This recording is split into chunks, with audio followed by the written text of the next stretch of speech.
heard the petitioners' complaints on how the Social Health Insurance Act risks locking out a section of Kenyans from accessing crucial health services on account of mandatory registration, which they term unconstitutional. The respondents, however, who include the government, defended the position, saying provisions in the law are geared towards facilitating efficient delivery of health services.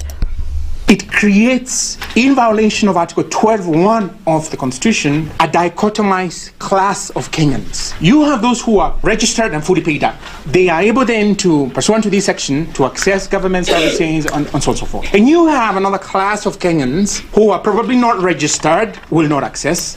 So let no Kenyan ever approach the High Court saying that this act deprives them emergency treatment.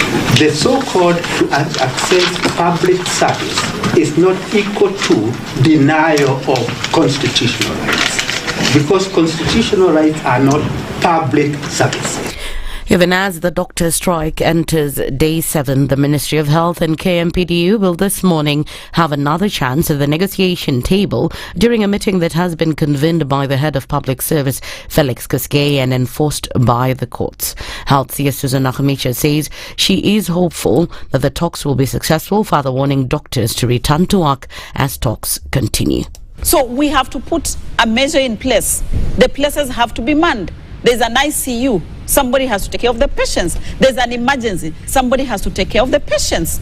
So I cannot sit and say, since the doctors on the strike, then we sit. No, this is a place of rational thinking. They have been called to a negotiating table, and not even by the Minister of Health, by head of public service. You see, if you are supposed to be on duty and you are not on duty, we have gotten somebody else to do the job. Surely, what do you expect? What do you expect? If I have recruited somebody to do the job, I allow the person to do the job. Doctors at the Kenyatta National Hospital and the Kenyatta University Teaching Referral and Research Hospital were the latest to join in the strike, with those from Moi Teaching and Referral Hospital in Uasin Gishu County set to join them today. Union Secretary General Davji Atela says they'll hold demonstrations tomorrow in order to push the government to act on their demands. On Friday this week, all the doctors across the country will assemble in Nairobi and will be having a very big demonstration, mother of all demonstration, to demonstrate, to illustrate to the government that we are not happy and we will not be happy for anything rather than the outcomes of the issues that you've raised in our strike notice. I am more certain that in the next 1 or 2 days, realize that even they will not be able to do emergencies, both in Kenyatta University Teaching and Referral Hospital, both in the Moi Teaching and Referral Hospitals and Kenyatta National Hospital. Deputy Secretary General of the Union, Dennis Miskela, on his part, however, said that the union has exhausted all other available options after recent negotiation meetings with the Ministry of Health failed to yield results. So as a union, we are sitting back, waiting for them to come to the table of negotiation with goodwill. But until then, we'll continue digging in and escalating on every single facility. I can tell you, if you go to Kenyatta tonight, you will not find any doctor working there, because that circular purporting to reduce intern salary has really frustrated them, and even the planned reduction of salaries by on the healthcare workers have now made the other unions to put into action a process that's going to get sure that in the next few weeks we shut down every single health facility. Kisii Governor Simba Arati has nominated Elijah Obebo to the position of Deputy Governor following the removal of Robert Monda from office. In an announcement made by Kisii County Assembly Speaker Philip Nyanumba, Arati picked Obebo to be his deputy upon approval by the Assembly. Obebo had been serving as the Public Service Board Chair in the county. However, the High Court has suspended the publication of a notice declaring the position of Kisii County Deputy Governor vacant following Robert Monda's impeachment last week by the Senate. This comes after Jared Ratemo filed a petition against the Senate before the Machakos High Court. While delivering the verdict in the matter certified as urgent, Justice Francis Raiola ruled that the suspension will remain in effect until the matter is heard by the Milimani Commercial Court next month. That's the Newswire. I'm Leah Ubaga.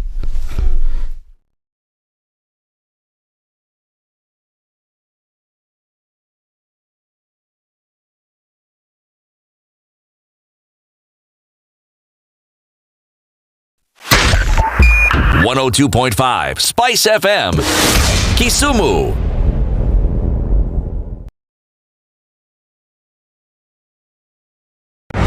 The following takes place from 6 a.m. to 10 a.m.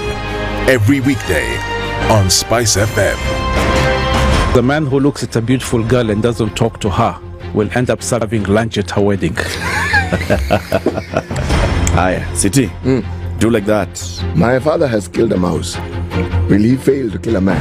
Ameua panya. Small mammal, big mammal. Mtu atamshinda. What are they saying? How are we comparison? I mean, you kill a mouse. What are they saying? What they're saying is, my father has killed a mouse. Will he fail to kill a man? Name, surprise. Someone's name. The name surprised you? No, the name is surprise. No, what am I saying? I'm from Nigeria, man. I met somebody called I Believe. So See? Your name is I Believe? Yes, my name is I Believe. But that's the short form. I said, excuse me? I said, yes, my name is I Believe. So what's the full name? I believe in the goodness of God. Thank you very much, Eric, and it's good to be at the Situation Room. Always a pleasure coming here. This is the most challenging interview panel in Kenya. You guys are very well informed, and as you can see, Charles today very philosophical. To be poor in this country is the greatest sin you can commit, not just from a legal perspective, but from life generally. It is very, very skewed. We've just heard on the floor of Parliament, just most recently, a leader within the ODM saying that Sisi ni ng'ombe is a baba. Yeah. Which means that you are willing to be milked dry. Hapo. You cannot force me to believe. I'll give way. If it's land that I'm told to return to you, I will. Okay? Because the court has said so. But I'll continue saying, watu wamenirusha. That's all that I'm doing. The Situation Room, Kenya's biggest conversation. If a lion shows you its teeth, it doesn't mean it likes you. It doesn't mean it likes you. It won't start. A liar calls as witness one who is either dead or far away. Say it in Kiswahili. Ben low, nin inte, yenin der, ayu markati kadikta. You know this character called liar. He has disturbed people. So when you tell him, who are your witnesses, he will take you to a place where it is difficult to verify. For someone like me who sweats a lot, I cannot survive there. Sweating is biblical. Good. And he must blame it on Adam, not me. Because Adam messed up and he was told, now you fellow you, by the sweat of your brow, thou shalt eat. The Situation Room, Kenya's biggest conversation. It's Thursday, one day towards the end of the week, and what's happening on these streets this morning? As you're coming into the CBD, I think you'll be all right if you're coming in from Langata Road. Not a build-up here yet. Let's take Uhuru Highway, which splits the city in the middle, and then looking at coming from Gong Road, and then also coming from this other side of Jago Road. Not much happening. On the Thika Superhighway, not much traffic at all. We'll see a little bit of a hold-up right around the Pangani underpass as you get through that tunnel, trying to get into the city. But as you're coming off of Kiambu Road, coming in from the northern bypass, everything looks quite all right. Folks are getting where they need to go quick, fast, and in a hurry, and we're not seeing any of that yet. All understood that it's still early. Let's see what happens as we get into Thursday properly. But if you're on the roads right now, you will be fine. Let's take a look at things and see how they progress as we get into traffic hour. Let's talk on SpiceFM KE on X, hashtag The Situation Room.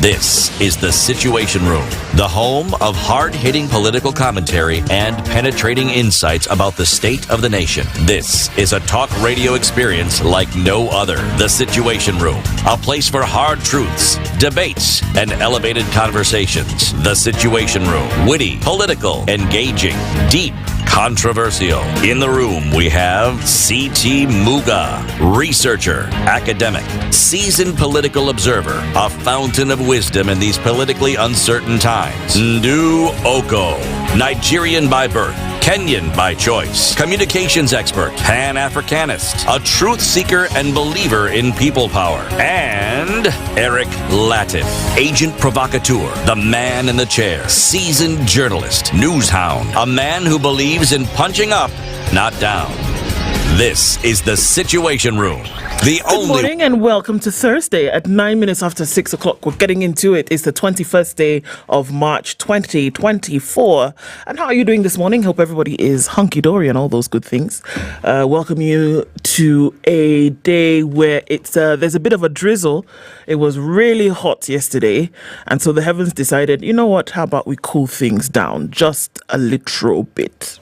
And that's exactly what happened. Let's see if there's some more rain that will get us to go into the day. How are you doing this morning? Hope everybody is all right. Getting into it. Karibuni sana to Kenya's biggest conversation. And that starts now. Yes, quite a lot happening in the country. And we'll be focusing on some conversations this morning. As we get into it, let me tell you what some of those conversations will be, shall we? At 7 o'clock this morning, it will be our Justice Thursday conversation. Peter Chalo and Josephat Karanja from the Director of ICT at the Judiciary and the Deputy Director of ICT Operations will be with us at 7 o'clock, and we'll be looking at how ICT is transforming delivery of justice in Kenya. So that's our 7 a.m. conversation. And then at 8 o'clock, former MP of Nandi Hills constituency, Alfred Keter, will be with us here. And we'll be talking about Kenya Kwanza before and after the elections. And those conversations continue as we get into it this morning. That's what we'll be talking about today. Eric, good morning. Good morning, Mambo Namnagani. Mambo Poa, how are you? I'm well. Yes. I thank God. Well done. For his mercies. Amen. Here we are. Yep. Another day. Another day. Another Thursday. I was going to say another day, another dollar, but okay. Dollars are gonna work. Hakuna bwana. Dollars bwana. Toringine two all together. No, all together. The live streams are up. Yes. Very good. Where? Everywhere? Everywhere. YouTube and Facebook? Yes, sir. Our signals are loud and clear across the country. They're signaling. Very good. So then let's do like that. What we need you to do now is for you to give us the weather forecast. And what we'd like our online streamers to do is to say hello to us so that we can say hello to them. Sindio? It's 13 minutes after 6. Good morning. Kenya's biggest conversation.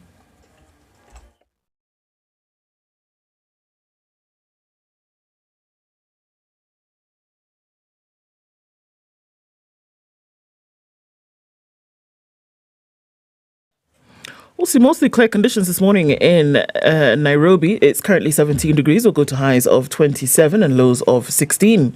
It's clear at 14 in Nakuru with highs of 30 and lows of 14. And Nyeri is cloudy at 16. We'll see highs of 29, back down to lows of 16.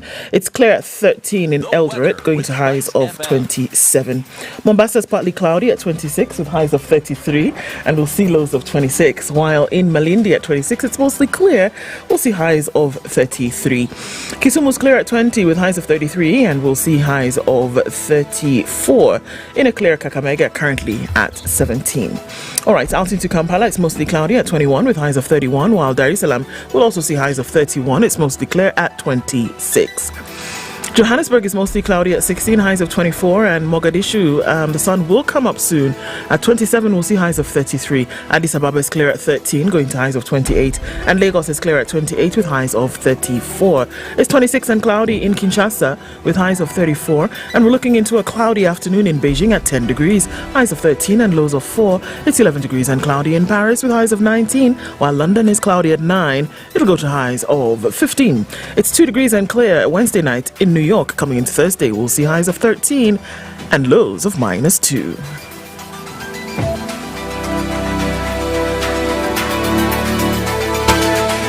Mature, intelligent talk every morning. Spice up yourself.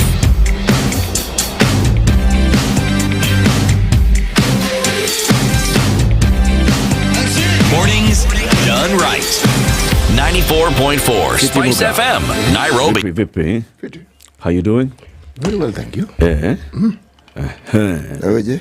Mimi pia niko sawa kabisa. Mambo mazuri? Mambo mazuri. Vile watu sema hofu kwako? Hata mimi hofu kwako. I don't know why it just sounds like an insult, is it? Hofu. It's not an insult? Mm-mm. Okay. Now, why would I insult my brother this early in the morning? Oh, you need to wait at least until 1 o'clock. I have a whole day to do so, for heaven's sake. At least around midday. Yeah, you know. I mean, when I call him certain names in the middle of the day, that's fine. That's fine. But not in the morning, not even before the sun coffee. has been up, surely. you had a time to do 1 or 2 things, surely. But first thing in the morning, no. Okay. Apana, you were not brought up this way. No, ce n'est pas very good. Okay, Ndu, who's online? Everybody. The thing has refused to do. Okay, greetings from Mulembe. Greetings from the land of Mulembe.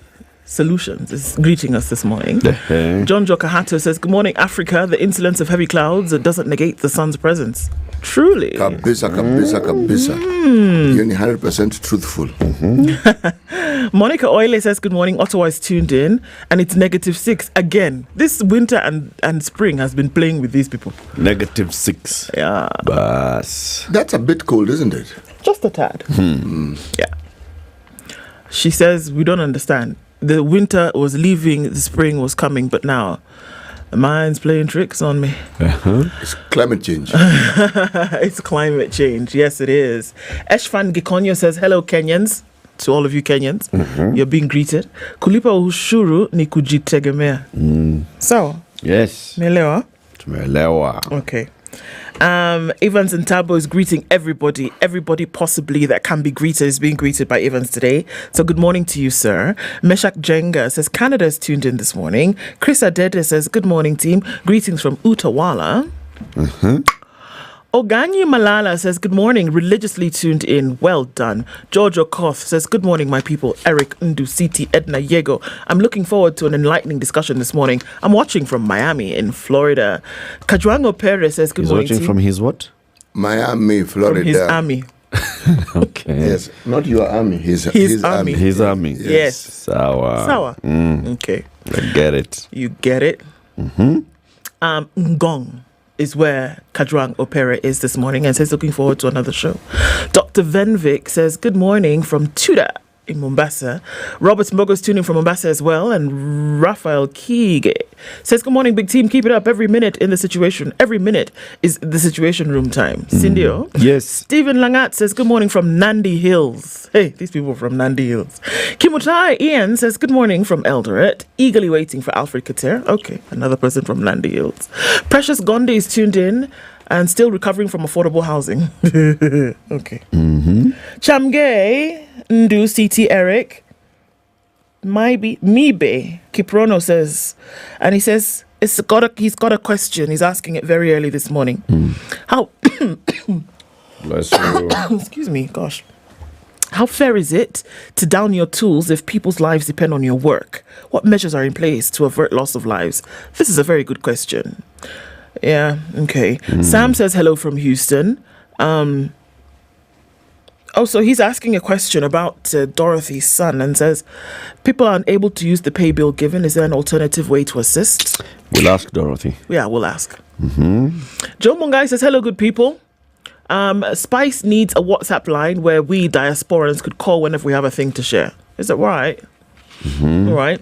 Azaria says it's a cool evening in Fort Worth, Texas. I'm just between CS's health and CS's transport. Finally, I've lost both love and compassion for the KK government. Nothing will come. Ooh, that's very early to be like that now.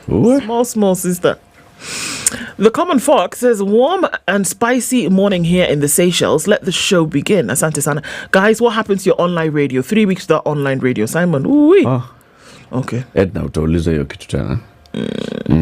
Joseph Kimonge says, good morning, tuned in from Ibenjo. Where is that? Ibenjo.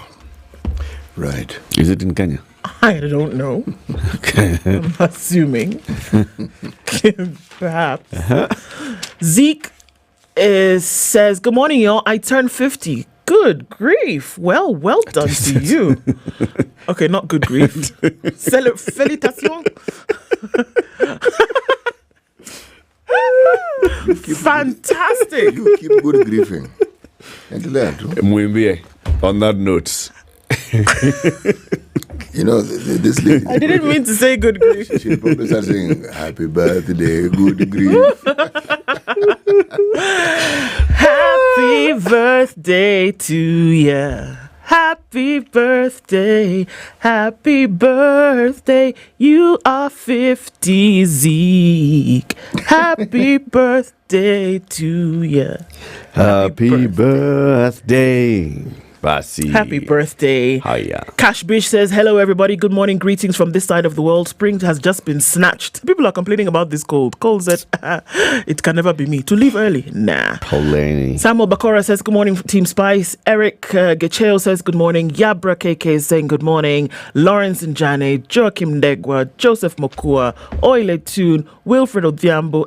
Hey, everybody is here. Assalamu alaikum, says Mativa Gidi, tuning from Pate Island, the place where I must go very soon. It's going to happen in Lamu, Uko Lamu. Pate after pate. After Pate, and then after the rhythm comes the blues. Okay, good morning, everybody. All righty, City. Yes. This week has been long. Relax. We've been in this country since last week. No, we were in the Seychelles last week. I know, but I mean, it sounds like it's... How many proverbs have we had from Burundi? Burundi. 3.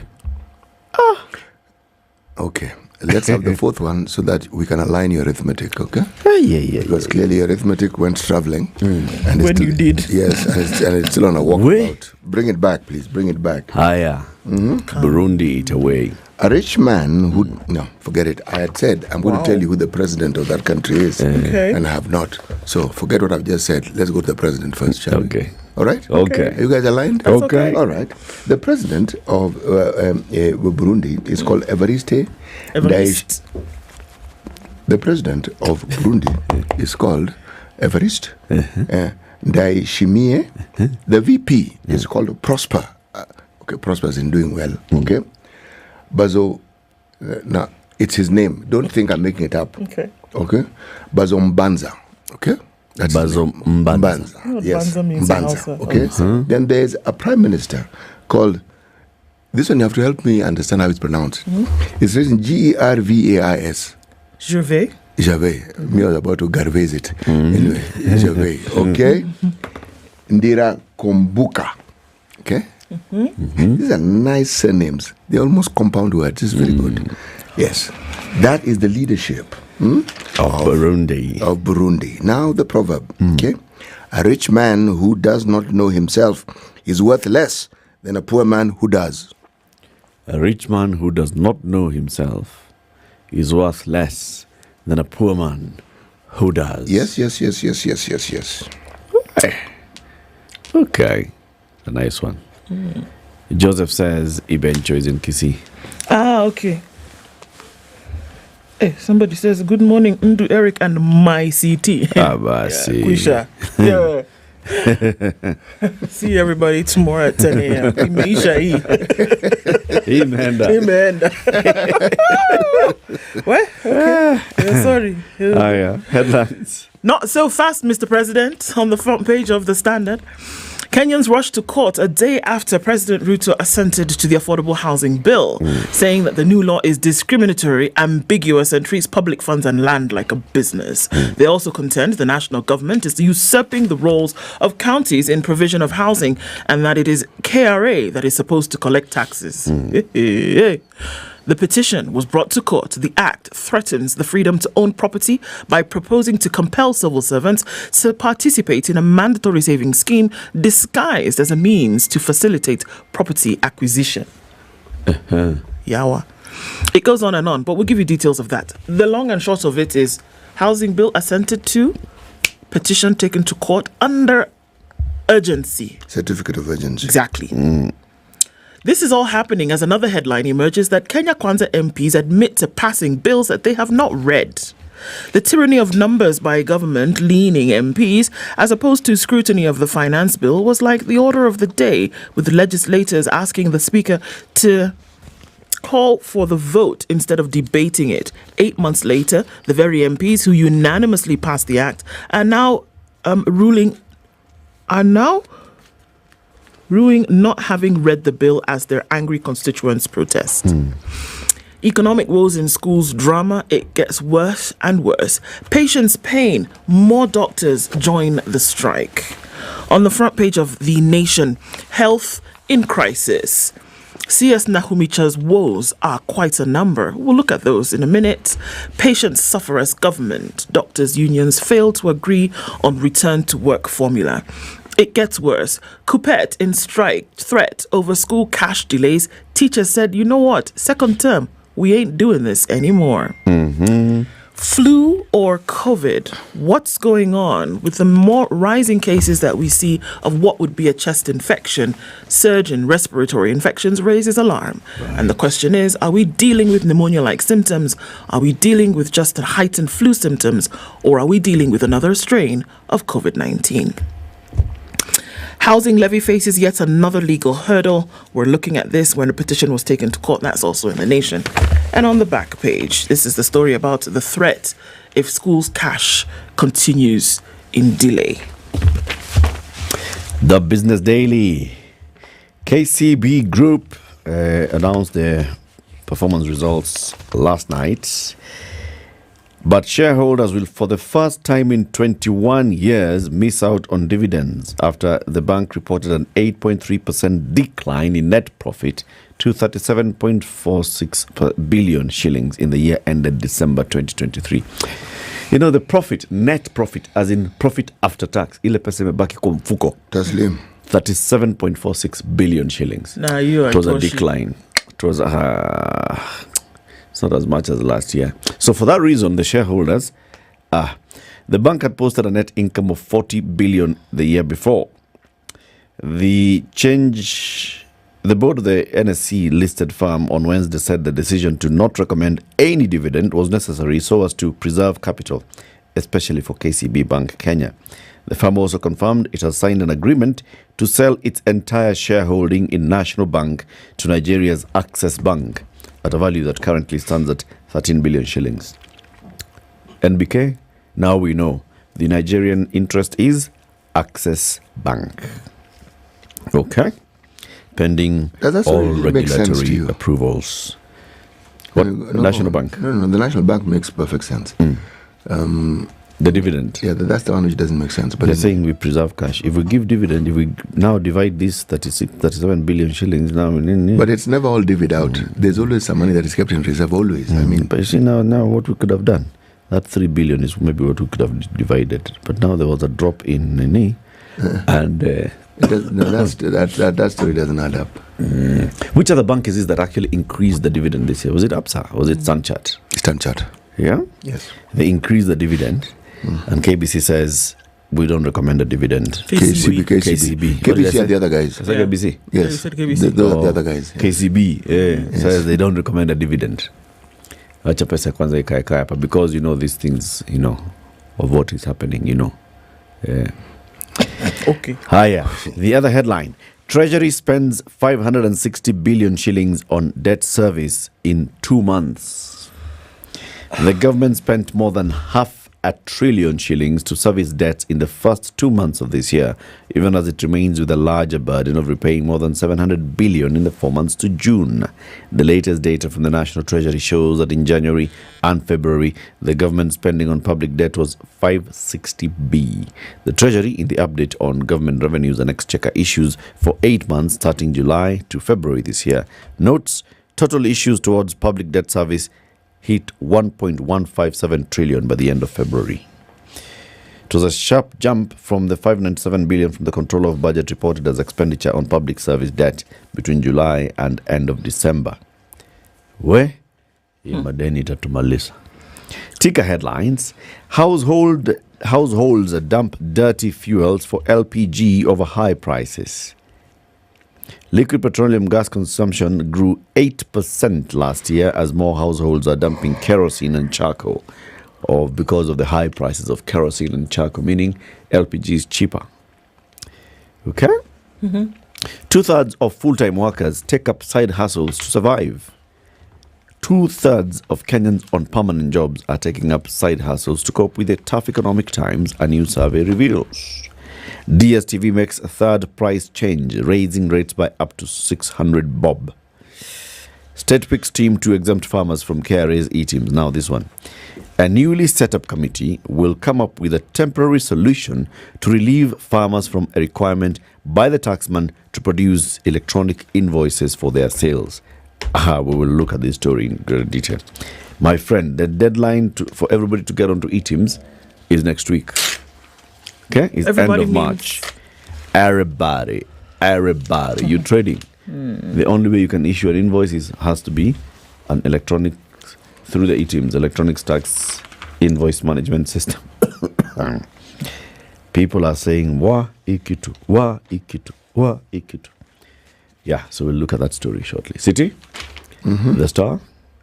Right. This one has many interesting stories. Yeah? Yes. Right. Back in the middle of the paper, you guys are asleep. I was hoping you'd... I was going to say, why do you start with the middle of the paper? And we're expecting you to start in the top right corner in teal green. What's wrong with you? Okay, you're now awake. Can we just do things right, CT? So now we can start again. Okay. Top right hand corner in teal green. Thank you. Negotiation time extended. Which negotiation? Which time? Well, this has to do with the week-long doctor strike. Now, what do you think has happened? State House has stepped in. They are calling for crisis meeting to end week-long doctor strike. Okay? Time State House steps in, means things have become completely thick. Elephant. Absolutely, maximally so. Right. Other stories or other headlines in the Star before we get to the middle of the paper. My ex shot me. My US dream shattered. That's athlete. This story is on page 3. Okay? By the name of Charity Kiplangat testifies in Eldoret court yesterday. She was seriously injured in the leg, forcing college to cancel her full scholarship. What? Yep. She was on a scholarship in the US. Yep. And then she was shot in the leg. Yes. And she's a runner. Yes. Oh my goodness. And let me just read a passage so you understand. Charity told the packed court that she survived death by a whisker in the hands of David Kwambai, a former Kenya Forest Service ranger 4 years ago. You'll tell us that story. When That did the one I'll shooting tell you. happen? How did she go to America? How did she come back? How is the case in Kenya? Yes. What? Yes. Now, our Minister for Transport and other associated functions is speaking to us. And he's telling us, one Mr. Murkomen telling us, you will soon pay to use road and highways. This is a story on page 8. We already pay. That's not enough. It's a return to that story. There was some time when he was grossly misquoted. Anyway, go on. Yes, that is what he's going to do, okay?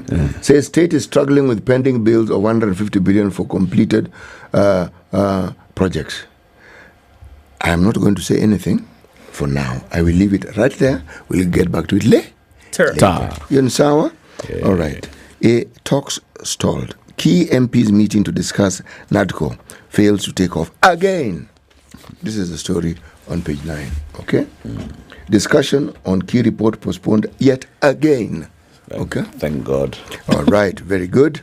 Now, bang in the middle of the paper. Food security. Okay? Racket bound to hit farmers hard as they grapple with other crippling factors. KEBS seizes fake fertilizer at NCPB. Agency says it has so far impounded 5,840 bags bearing its standardization mark. Meaning, whatever it is in those bags may not necessarily be fertilizer, but it's being sold as fertilizer. Yeah, that is what we are being told here. It's a story. Hey, my friend. Let's take a break then. Yes, let's. 26 minutes to 7. Tell us about the roads.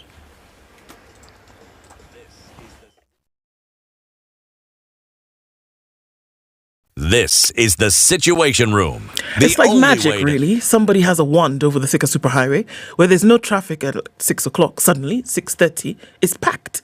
And we're looking at just beyond Survey through towards the Pangani underpass. It's bumper to bumper traffic. That doesn't seem to be letting up at all. And then we're seeing that as you come in from Githurai, there's traffic that heads out towards Survey, starting to build up. But again, still slim picking, so it shouldn't be too crazy, at least not for now. Let's take a look at what's happening on Waiyaki Way, and everybody's being able to get through towards Westlands and then out into the CBD. Not an issue here. We're going to see a build-up of traffic on James Gishoro. That will happen soon. So if you're on James Gishoro, enjoy it, because it's not going to be like that in like T-minus 10 minutes.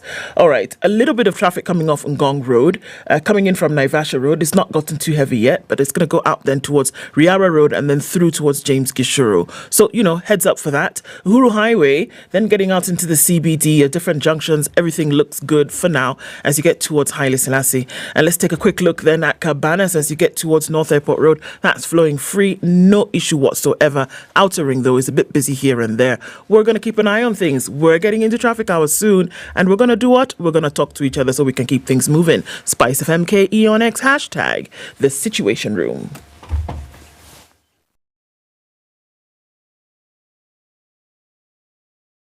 Mature, intelligent talk every morning. Spice up yourself.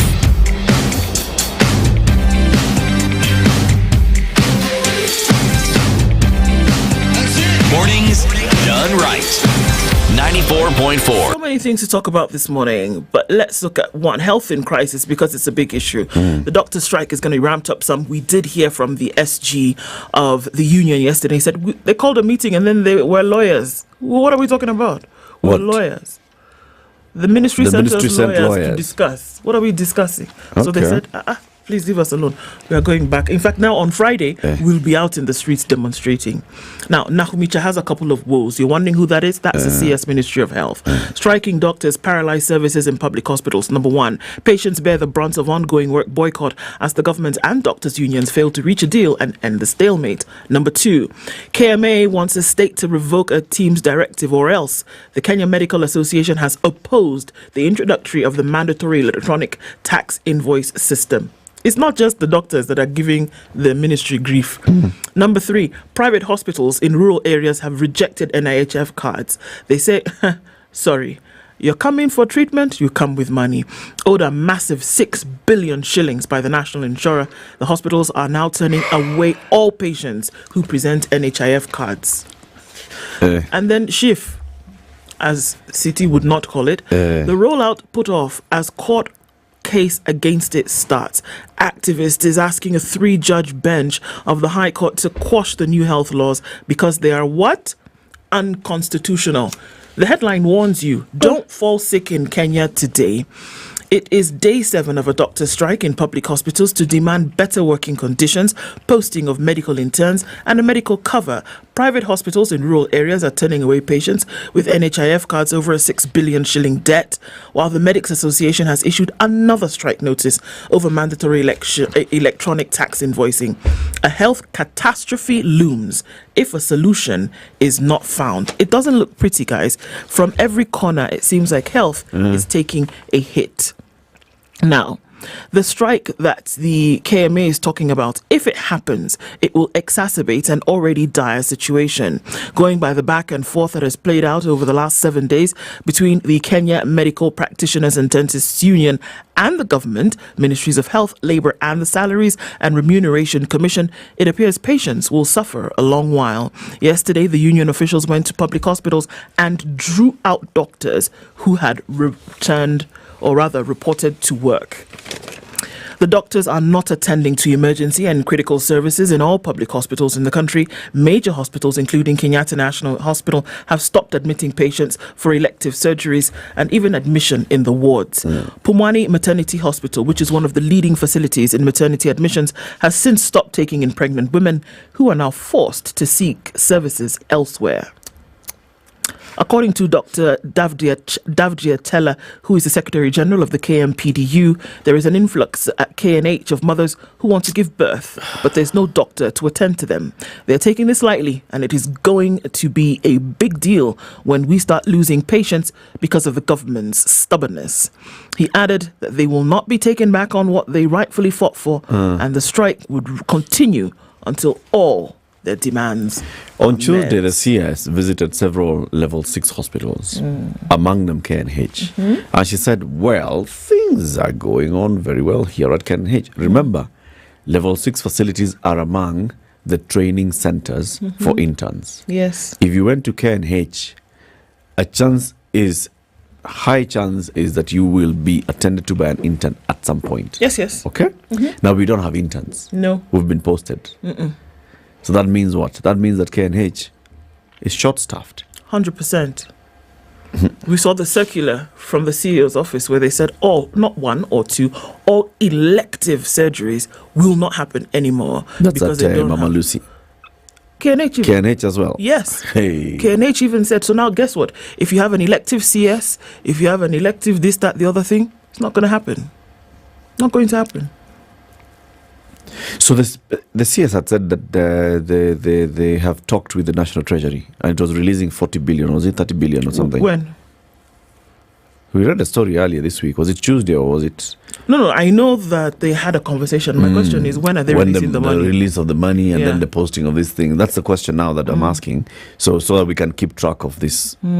Yeah, when was it supposed to be? The release of the money so then the interns can be posted. When are they to be posted? Because that's why the doctor said, no, we have heard this. These are promises we've heard many times before. Just empty words. Nyinyi rudini, nimeongelesha nani Njogona. Atatoa pesa. Sawa. Hata sijui ukitoa kwa simu. Ulikuwa unasema aje? Hebu ongelesha madaktari hapa. Si umesema utatoa pesa? Waambie rudini, my brothers and sisters. You know this is our Kenya. Rudini kazini tafadhali. Natafuta pesa na bambanya hapa kidogo. You see the lackadaisical attitude with which these things are approached. If anything, it makes the fire under the practitioners hotter. And they say, you guys are not even taking this thing seriously, so guess what? Huh? We stay out, we die here, basically is what they're saying. And literally, people are... What Atella has said, even though he's coming from the position of one of those who is striking, is the case. People will start to die. They said this much earlier, and they also did say that they have actually been willing to talk. If you want to talk, we are ready, we will talk, we will come. Even show us a sign. We will come. We want this thing resolved. But how did we end up in this situation where there was no money to post interns?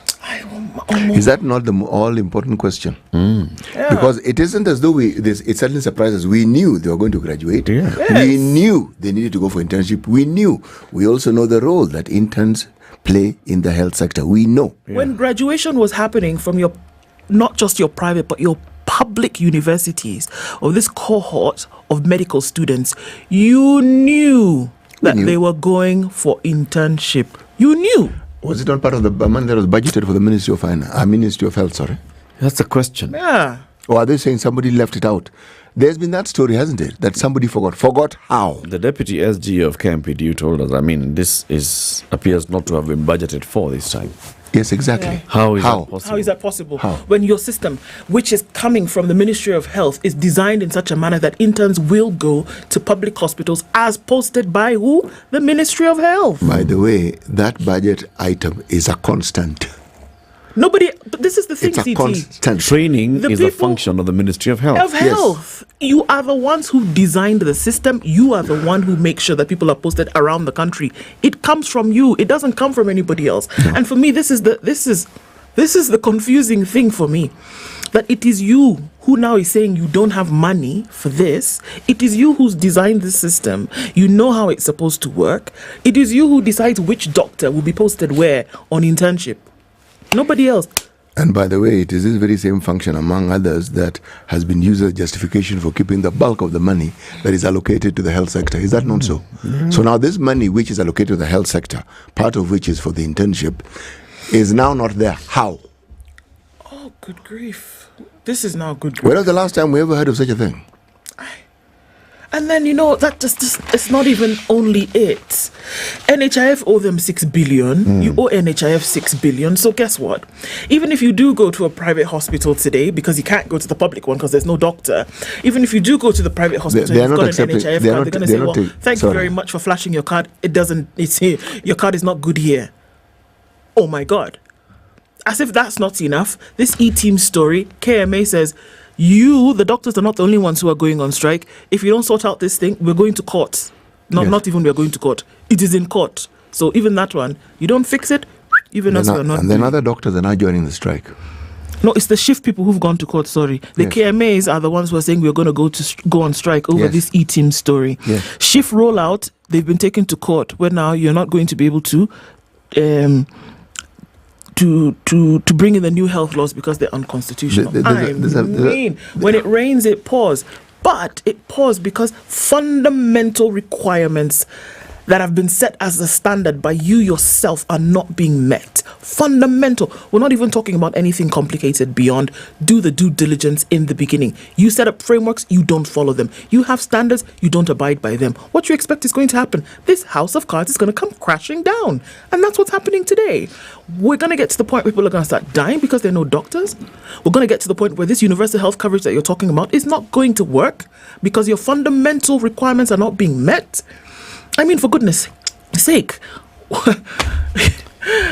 what needs to happen before we just align and get things right? What needs to happen? Do people need to die? Do people need to be in the street all the time? Do we always have to say there's no money because it's been mismanaged, misappropriated? What? And yet, the money that we budget for every year keeps increasing. Meanwhile, she has threatened to sack the doctors who are on strike. This is the way solution. This is a solution, isn't it? You know, one has to ask the very fundamental question, really. Is this the right person for this job? Because in all honesty, this is a national crisis. It isn't small potatoes. It isn't, you know, we want a salary raise. And look, this, at the time and in the time that we're living in, if you combine all the very, very many factors and the things that are happening in the Ministry of Health, you're looking at the health cover that Wananchi is supposed to have. Okay? You're now looking at this. My friend, KMA is threatening to go on strike. This thing is going to snowball. It's a big one. Yesterday, CS Nakumisha was on KTN with Ken Mijungu. And among the things she said was, and it was posted on KTN's Twitter, Nakumisha to all doctor interns, we are starting the postings tomorrow. Come pick your letters. Today? Yes.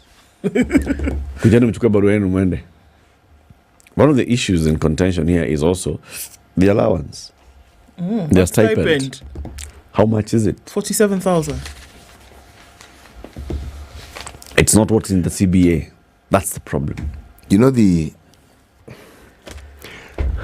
you know what's going to happen? Because it looks like it's a stopgap measure for this problem. Come and take your letters, go. Then you will find they'll go. Then they will not go. They'll pick letters. Okay, so now you're supposed to go. And facilitation? Yeah. Nothing. Stopgap measure so that people can be blinded to come back to work. In all these conversations, has the CS for Health actually met with the doctors' union? No. She said, choices have consequences. If you are employed to do a job, you must do the job. Even you. Come on, man. Sorry, but I mean. This one is crazy. Let me tell you this story about E-teams. So, okay. There was a meeting at the Deputy President's it's called what? Residence, not house. Residence in Karen. His official residence. Yes. And a newly set up committee will come up with a temporary solution to relieve farmers from a requirement by the taxman to produce E-teams for their sales. This development is set to come as a relief to primary farmers, particularly avocado and macadamia farmers, who are set to be hit hard by the new regulation. DP Rigathi Gachagua on Tuesday directed the Stakeholders Committee to sit and come up with a framework that will exempt primary farmers from the KRA E-teams requirement as contained in the Finance Act. The committee consists of Kirinyaga Senator James Murango, Tigania West MP John Mutunga, alongside representatives from the exporters, aggregators, farmers, processors, cabinet secretaries in charge of trade, agriculture, cooperatives, treasury, and officials from the DP's office. So big all-round committee, right? This move came after avocado farmers decried the new requirement, saying it has negatively affected the subsector, forcing exporters to relocate to neighboring Tanzania, which is an enabling environment for farmers and the exporters. Avocado Farmers Association chairperson. His name is Munyui Johi. Do you know the way he has said it? We know the name is Wanjohi, isn't it? Okay. Yes. No, it's actually written as Munyui Johi of the alcohol. Yes, Johi is alcohol. Oh, really? Yes. Munyui is a drinker. The drinker of alcohol, yes, essentially. That's his name, Munyui Johi. He observed that the new regulation will discourage farmers from venturing into avocado farming. So basically, these are farmers who are saying, look, you are going to buy avocado from a local farmer up in the village. He's selling you 10 kilos, 100 kilos, whatever. He has to go into star 22, whatever, generate an e-teams, send it to you. So that you pay him. Local farmer. Then in the market. Me aggregator, farm gate. From the farm. Farm gate. Me at the market, I'm now selling to an aggregator who goes in. Generate in. How's that going to work? And by the time I'm generating, for me to pay you, the system has got to recognize the invoice that you generated. And these are some of the issues that are coming. It must recognize you first. Yes. For you to actually file that as a sale or a purchase, the invoice that you generated has to read in my system, so then I can say that I am paying against this invoice. I have received very many complaints on inbox and calls, people saying, even beyond that, just ordinary trade, I cannot process a payment because this person has invoiced me and I cannot see the invoice. It's not issues. So, for farmers now, Rigathi Gachagua said, can you come up with a committee? But you see, that committee coming up with exemption, it cannot exempt. If the law says you're not exempt. You're not. Yeah. Let me just explain so that you understand it further. Please. I went into my Bomayangu, this and that, to see how my this and that was doing. And this is the information I was given. Our pay bill 005500 has changed to the government pay bill 222222. Your account number will now be Boma, followed by your ID number, etc., etc., etc. Now, that's for you, citizen. Yes. You see, these changes are in and of themselves good things. The idea of collating all these things under one roof makes perfect sense. But now, when simple transactions that have existed from time immemorial, when you put on all these processes and there's no guarantee that it is seamless, what do you think you're doing to trade and business? You're stifling it. Yes, it's exactly. Crazy. It's crazy. Now, whatever is happening to farmers and farmers crying out, it happened in the DP's residence where members of parliament who were present were being put on the spot. You people are the ones who put this thing in the Finance Act. Yes. Surely, how do you want us to... They're under pressure. MP stood up and said, in fact, there was one MP called Wamaua. Her name is Mary Waidera Wamaua. She's an MP from Maragua constituency, okay? She said, by the way, the Finance Act is a very big document. You didn't actually read MPs are busy. You don't expect MPs to see everything. So, some of these things passed us, Bwana. Some of these things, they passed us. This is what she said. To those asking why Kenya Kwanza MPs passed the Finance Act without noticing and removing some proposed taxes, such as the new avocado tax, the Finance Bill is a very big document to know every nitty-gritty. So you go and ask pastors who have a Bible by their side every day. They can't know all the verses in the Bible. Oh, that's why he has taken the discussion, has he? Wamaua. Hey, Wamaua. Okay. He said, look, even pastor, go talk to a bishop who has been preaching for 40 years. And walks around in the Bible every day. How do you expect us? So essentially, she's saying that people walk with a finance bill in their pocket every day. Is that it? She's asking, even how if do you they walk with a finance bill in the pocket the whole day. One of our primary roles and responsibilities is to make laws, and to pass laws. How do you expect us to read everything in a bill which would eventually become a law? How do you expect us? Does she know what she's just said? Exactly. She said, in fact, her argument was that, MPs are very busy. Yeah. MPs doing are other very things apart busy. from just. So when a bill now comes before Parliament and it has so many details, this and the other, we can't read at everything. So sometimes we'll not see the just get the general gist of it. Man, dear, so it's something that now there's a tax for avocado, there's a tax for milk, or there's a tax for sugar, So industrial essentially, sugar, and no. they are passing bills that they haven't read, eh? Yeah. Sindio? Okay. Don't read everything. Okay. Top layer too. The finance bill is a big document to know every nitty-gritty. Where? I hope her constituents aren't reading what she just said. Because she may be, is it her first term? No. If you needed a picture It's not of her first digging term. your own grave. It's not her first time. All right. Just say what you've said. People have heard you. And the worry is now her constituents. Basically, now that is why there is that headline in the Standard today. Kenya Kwanza MP saying, by the way, you know some of these things. And now they're saying, tutapitisha. Bora. That nothing shall be removed. Not Even a comma. Not a full stop. At the, the end of all these stories and the end of all the things they are saying, at the tail end of this conversation, there are people whose lives are being affected by these very same attitudes and the actions or the inactions that are being carried out. And it appears to negate the very thing for which these people were elected. Yep. And they don't seem to get it, do they? No. Anyway, MPs and their issues aside, let me look at that sort of the story of this lady who was shot in the leg, shall we? Please. Okay. Right. The marathoner said she sustained permanent bullet injuries that forced the college to cancel her scholarship. Kiplagat told Judge Ruben Nyakundi that the attack ended her ability to ever take part in any athletic activity for the rest of her life. I had secured a full scholarship at Essex County College in the US, where I was set to study nursing and continue with my passion for running. But now, my dream cannot be realized due to the tragic accident. She had ended her relationship with the accused person more than 3 years before Kwambai stormed her family home and fired one bullet at her, leaving her for dead. I was rushed to Eldoret Hospital, where the medics recommended that I be admitted for 5 days due to the severe bullet wound that I had sustained at the hands of my former lover, she said. She incurred a medical bill of 245,000 shillings. She is still undergoing medical checkups long after she was discharged from the health facility. How old is she? Do they say how old she is? No, they do not say how old she is. Wow. But she was in college. Well, she was in here's college. the point. She was in college. She was in college on scholarship. Full studied scholarship. nursing. Full. Because of athletics. Yes. And when you're in an athletic scholarship, you have to participate you in have the to be athletics. there. Yep. Yes. So that's why you're there.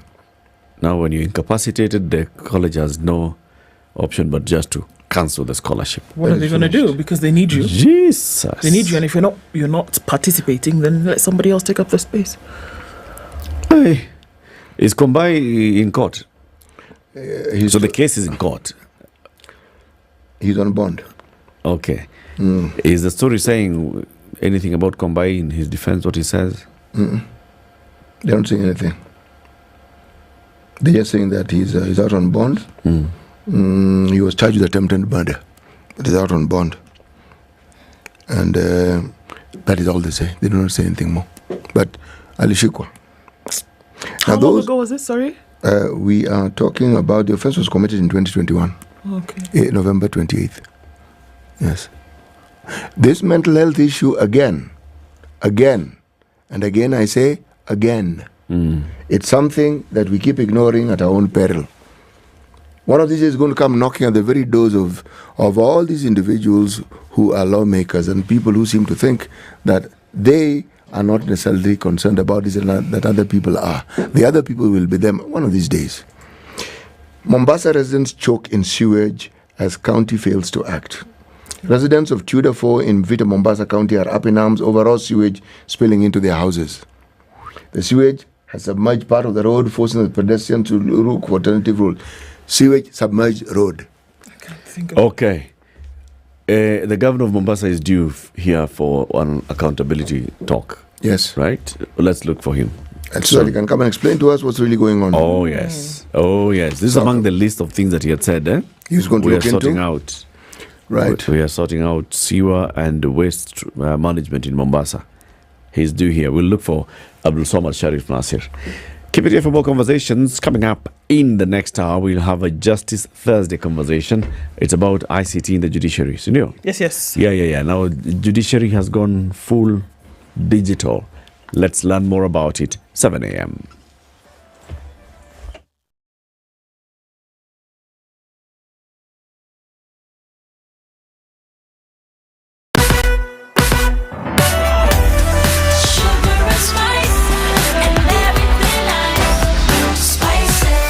Spice up your life.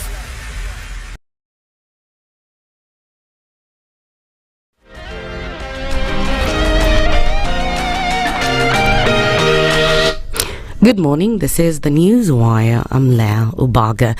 The families of the 34 individuals whose bodies were recovered and identified from the Shakahola mass grave site will start receiving their remains from March 26th, which is next week. Speaking from the Malindi Sub-County Hospital, government pathologist Johansson Odor revealed that state will provide counselling services to the affected families before handing over the bodies to them. Odor similarly advised persons seeking to collect the bodies to ensure they possess a letter from their local chiefs, adding that individuals who provided blood samples for DNA testing must be present during the body collection process.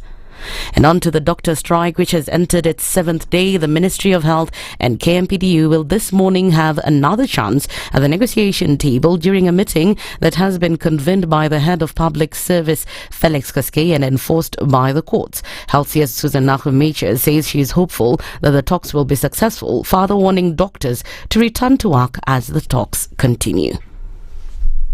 So we have to put a measure in place. The places have to be manned.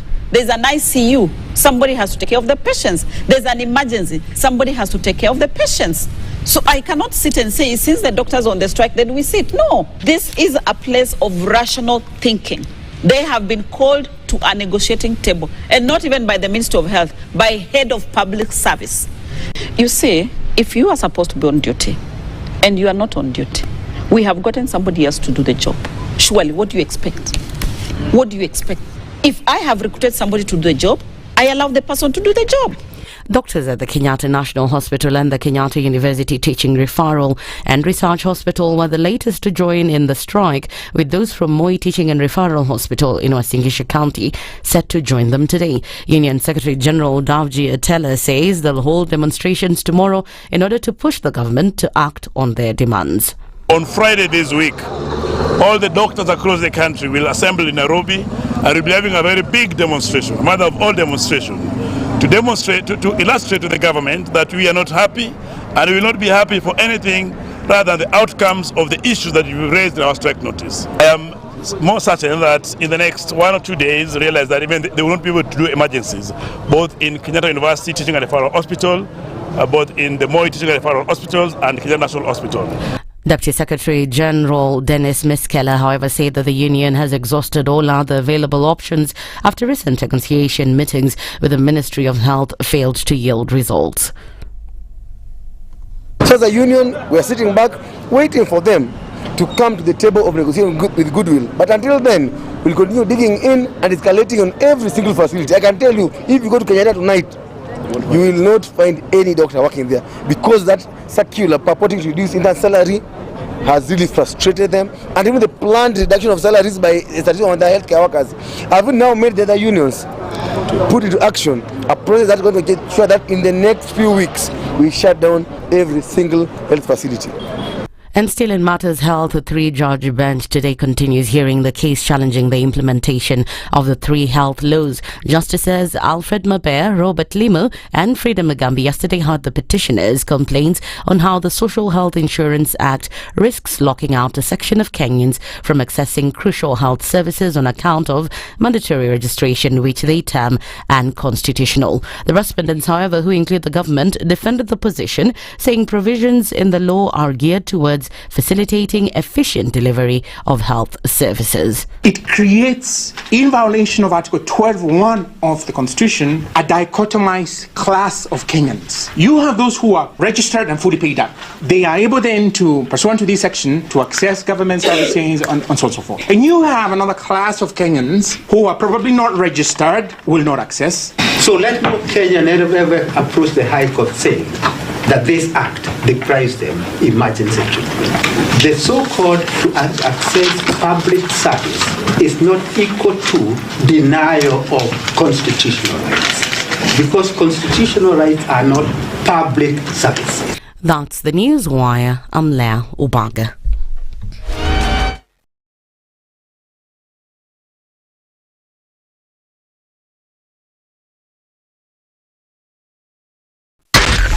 SpiceFM, Nakuru. All right, a few minutes after 7 o'clock, and traffic is starting to do the thing here and there. Traffic coming in from Cabanas going towards North Airport Road. I think will come to an end as you get to that outer ring junction, so that's not too crazy. Coming off of Manyanja Road and then touching on Jogo Road. Jogo Road out towards the Makadara train station and then through towards the City Stadium roundabout. A little bit here, but then Landis Road looks good all the way through towards Kamkunji at the roundabout. On the Thika Superhighway, it is heavy coming in, then from Survey through towards the fork in the road that goes towards Muranga Road, as well on the other side as Wangari Maathai. So Kiambu Road is busy, like we said. Lots of traffic heading towards Muthaiga Square as you're coming out of Westlands on James Gishuru. That doesn't look too bad. Okay, it does. Over the drift and then crossing over towards Waiaki Way. But then the Red Hill Link Road looks good if you're trying to get out towards Kuna Road, Spring Valley, and not have to go through Westlands. So think about that as an option. Ring Road Westlands, busy, coming in through towards Chiromo. And then we see some traffic coming in on Gong Road, Naivasha Road, heading towards Riara Road. So we're picking up on traffic. Let's see what happens as we get into traffic hour in about half hour or so. We'll talk on SpiceFM KE on X hashtag the Situation Room.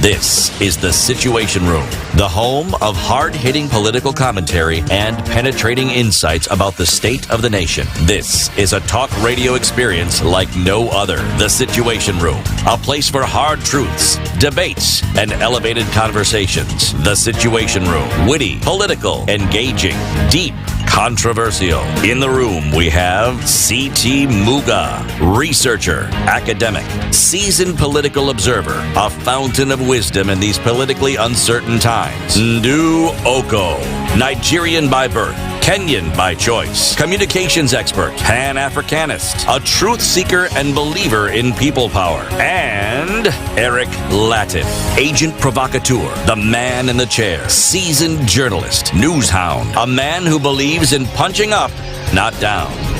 This is The Situation Room. 7, how are you doing? Welcome to the second hour of The Situation Room. Welcome to everybody who's joining us now on KTN Home. We've been live since 6 a.m. It's good that you're joining us now. You haven't missed much. We are live until 10 a.m. Those who are following us on SpiceFM, on YouTube, on Facebook, on our digital radios. And yes, we understand there's some challenges on some digital radio platforms. We are getting that sorted as soon as possible. The Situation Room must be followed across the globe. That is the mission. Serenity Springs is in Lynette, and the mission by username developers is for you to go and live in this lush suburb of Lynette, Nakuru City. Nakuru County. Yes. Anytime you buy a property, the thing that you want to ask is, what are the value adds? It's just a piece of land for its sake, or does it have other values? Well, this one does. It is completely fenced, absolutely. What you call a perimeter fence. It has maram roads, clearly demarcated. Plots sized out, individual titles. So when you buy, it's not a question of wait for several months before anything happens. It is transferred to your name. You can't miss it on that road, because you know why? Apart from the perimeter fence is a lovely, lovely, lovely gate. Now, anytime people sell you land, they tell you touching tarmac. But usually you have to traverse something like around a kilometer from the main road to the actual property. Now, this one actually touches tarmac. The tarmac is right there, and there it is. Those of you who have heard of Moi Forces Academy, Lanet, it is on that same road. Those of you who have heard of National Defense University, it is on that road. Those of you who have heard of Nakuru International Airport, it is on that same road. And the road is tarmacked. Absolutely so. Yeah. Yes. From the CBD, tamak to your house at... yes, electricity is on site, borehole water on site. It's what you call plug and play. Do you? Though this one really is plug and build. Yes. Plug, build and play. Yes. Okay. So that road is the Nakuru to Olkalau Road. It's Nakuru Olkalau Road. It's a very scenic road, by the way. Absolutely scenic. Oh. Anyone who's been to Nakuru and knows that Lanet Road, it is absolutely scenic. It's a scenic road. Yes, it is. Nakuru to Olkalau. It passes through a place called Dodori. Dodori is a small town. Other people call it Dodori Wakyogo. People talk about Dondori in many ways, but it's a very beautiful scenic road to get into Dondori. In Dondori now you'll find it's an intersection. A road from Nyahururu, road from Olkalau, this road from Nakuru, meet in Dondori Hua, Kyogo. Actually, it is a very scenic. And the road is beautiful. It's beautiful. It's beautiful. Okay. So, for you to get to own a piece of Serenity Springs in Lanet, all you need to do is talk to Username Investments Limited. Their number 0725 000 or you can SMS the word plot to 20321. An eighth of an acre is going for how much, City?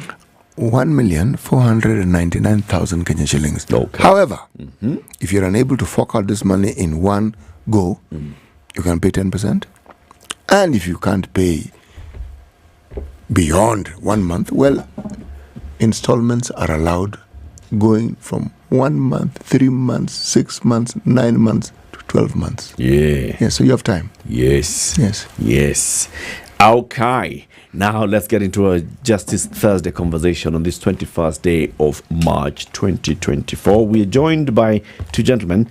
Peter Chalo is the Director of ICT at the Judiciary, and Josephat Karanja is the Deputy Director, ICT Operations, the same institution, the Judiciary.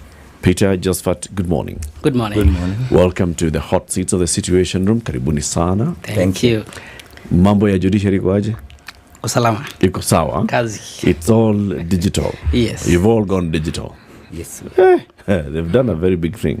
Gone digital. But to welcome you to the conversation, City will give you the day's proverb. Yes. City, the proverbs this week are from? The Republic of Burundi. A rich man who does not know himself is worth less than a poor man who does. A rich man who does not know himself is worth less than a poor man who knows, who does. Yes. Okay. Peter, how do you interpret this proverb? So I would say that a rich man and a poor man, you see, it's about knowing your potential. You sit on your potential, you don't use it, then you are worth less than that person who doesn't know their potential, but they are doing their best. I think that will be my interpretation. Good one. Josephat, what's yours? I would say, what are you defining as a rich man? Is it rich by money? So it means if you don't know yourself, then you can easily lose what you have. But if you are poor, but you know yourself, it means you can build on what you have to be rich. So it's better to be poor but know yourself rather than rich, which you can lose a minute. Those are very beautiful interpretations. Yes. You know, the thing about interpreting a proverb, you can't possibly be wrong because it is your interpretation. But both interpretations are very good. They're Excellent. spot on. Spot on. Spot on. They actually speak and they tell us a lot. Yes. Okay. I'm going to read a statement. The Chief Justice Martha Koome recently launched the e-filing in all courts countrywide and directed that no court should print pleadings and documents from the 1st of July this year. Go to court, no paper at you, printer imeisha tona, kuja kesha, nothing like that anymore. Photocopy. In the same event held at the Supreme Court grounds, the CJ also unveiled a new cause list portal where litigants and advocates can get information on cases listed for the day. Also launched was a data tracking dashboard that will assist judiciary leaders to monitor case proceedings within court from filing to conclusion. This marks a giant leap in the commitment to transforming how we deliver justice through the strategic use of technology in alignment with the social transformation through access to justice blueprint of the judiciary. The CJ added that the judiciary's goal is to enhance productivity, automate processes, digitize services, and establish a paperless environment, thereby making justice more accessible, reducing the geographical barriers to accessing justice. It's all digital. It's all gone digital. The two gentlemen in the studio this morning are the ones who have that task of ensuring that this works. If you go to court from the 1st of July, when the system go down, these two gentlemen will be answerable. If you're told, oh, Sasa, we have to now print because these two gentlemen, so they're here to tell us what they're doing about it. Peter Chalo, Director of ICT, and your Deputy Director, Josephat Karanja. So let's start with you, Peter. What's the genesis of this journey? I mean, by the time the Chief Justice was unveiling these moves, a lot of work has taken place and a lot of thinking has gone behind it. What's the thinking behind it? You see, this journey started a while back. I would say it's work that has been happening for a long period of time. If I could take you back to the year 2005, I think that's the first time when we started automating. And courts are very conservative in the way they do their work. So it's around this period when the strategic plan then, 2005, 2008, one of the items in that plan was to automate the judiciary to make sure that we can do e-filing. But of course, that didn't take place until 2008, when now we onboarded ICT officers. At the time, it was not a judiciary project. It was anchored to the High Court. And it was until, I think, during the time of the former Chief Justice, Willy Mutunga, when now we started transforming the judiciary through the Judicial Transformation Framework. So more efforts were put in place, and you remember we were trying to change internally our processes, our people. And when the other Chief Justice, that is Justice David Maraga, came in, continued with the same efforts. And one of the good things that happened then is that a committee was set up. It's a committee that will deal with automation of courts, case management. And this committee started working. And the first thing was to come up with policies. You're introducing technology in a background where it's all about law. So it was not an easy exercise. So we needed policies. That is when we now started developing. The first ICT policies were, I think, drafted and approved in 2018. And then that's when we started now doing the system that we launched recently. So I would say it's been a journey, but COVID is the thing that now made everything happen. There were systems, but things were not moving. But now with COVID, we all had to jump in and make sure that court processes continue. So that has been the journey, and as you can see, it has been work over many years, most importantly with the leadership that is supporting and promoting the same. Chief Justice current Martha Koome, unlike the other two, the approach now is looking outward. Strategy is all about looking at the marginalized, the vulnerable, and making sure that now we at least improve access to justice, ensure the distance to court is less than 100 kilometers. And that is why you see the virtual courts, the e-filing, a lot of other initiatives like transcription that have taken place. So building on what has been done since 2012, now we've made our process internally. You will notice that the CTS, the case tracking system, has been in operation in all the courts since the year 2020, July 1st, 2020. That has been internal. But now the e-filing, which is outward looking, now connects us now to the public. And that's why recently we launched that, so that now litigants across the country can be able to file from the comfort of their homes, from any location, anywhere in the world, any time of the day. So we are now 24/7. You can now apply for certificate of urgency later, and before you realize, it has been responded to. And so we now see our judges working even overnight. And that is the journey. We just want to make sure that as enablers. I sit in the judiciary, you are enablers, just to make sure that that dream of access to justice is realized. Among the people that we know and has been here and has told us that he's taken advantage of e-filing is Dr. Magara Gikenyi, who has, for example, now taken another case to court on affordable housing. He says he files these things at about midnight from his home in Nakuru, and by morning he's receiving responses from the judiciary. Now, what's the importance of e-filing, Josephat? Thank you. E-filing, one, gives access, as Peter has said, to citizens. It opens the doorways, increases our access to justice by our citizens. And two, you don't have to come to court. You don't have to leave your office. You don't have to leave your home. So you will scan your documents, you will upload, and we will be able to deal with them. So that removing that physical barrier, physical access to court is very, very important, because it comes with many, many challenges. But if you can file anytime, so again, you don't have to be, you have to come in the morning at 8. No, anytime you are ready with your documents. We even allow that you can build a case online. You can continue up compiling your documents, and then once the case is complete, then you submit. So e-filing gives access. You don't have to be in the country. From wherever you are, you can file your documents to court. And then with the complementary service of virtual courts, then it means you can even participate to court, again virtually, without coming to court. So it gives that, and you can file to any court. You don't have to drive to fly to Mombasa to file. You can file to Mombasa, as you said, on the case of Daktari, from Nakuru, and you will file at the Constitutional Court in Nairobi. Okay. Is this complete digitizing? Because one would imagine that, yes, you can file electronically. You don't have to appear. We can now see court sessions happening in a virtual manner, right? But does it go end to end?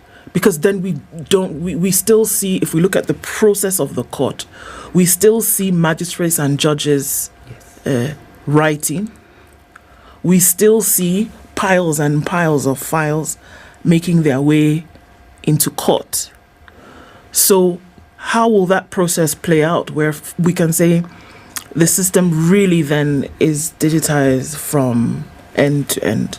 Is that part of the plan, or does it not feature here? It is part of the plan. You will notice that recently we only launched in 34 counties, meaning we are live in the other 13 years. And the reason why we had initially Nairobi for 2 years, then we went to Mombasa, and then we went to areas that we consider marginalized in terms of resources. We went to Mandera, we went to Garissa, Wajir, we went to Samburu, we went to Turkana County. Lodo. Yes. The reason was we wanted to understand those dynamics in terms of, are we really ready to roll out in the country? We are looking at the issues of power. And power, we have stations that are not within the grid, the KPLC grid, and we need to understand these challenges. We also need a time to scan our documents. We have a lot of physical files, and we need to scan them so that they are now in the system.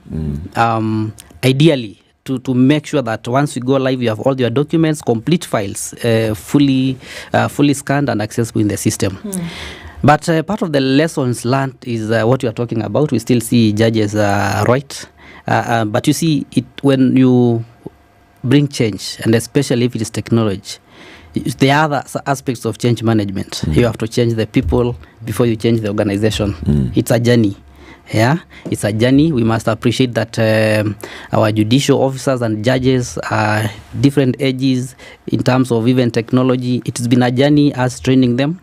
But what I can tell you is that the vision now of moving fully paperless on 1st of July will be accomplished, because after the pilot, after activating the 13 counties for the last over 1 year, we have learned some lessons. And we know how to go about them. We now understand why they actually write. And that is why, other than what we launched recently, we are also parallel doing a transcription center, which is also transcribing for them. Meaning, if you get into a virtual court session, all you need is to sit and listen. There's a system backend that will transcribe for you and give you the notes. So you see, as we continue now to roll out the transcription Android as well, that issue of writing, I think by 1st of July, it will be a thing of the past. Yes. So then gone are the days whereby, I mean, obviously with this system, Joseph, gone are the days when people would turn up to court and a file would be missing, or we cannot locate a file because it took a walk, I don't know where. But we're saying now with this, and because they've been saved and stored, such problems would cease to exist? It's true. The issue of missing files has been a challenge for a long time. So one of the things that this will cure, a court file is built by collecting documents from many parties. You have what the litigant is filing. You have what the respondents are filing.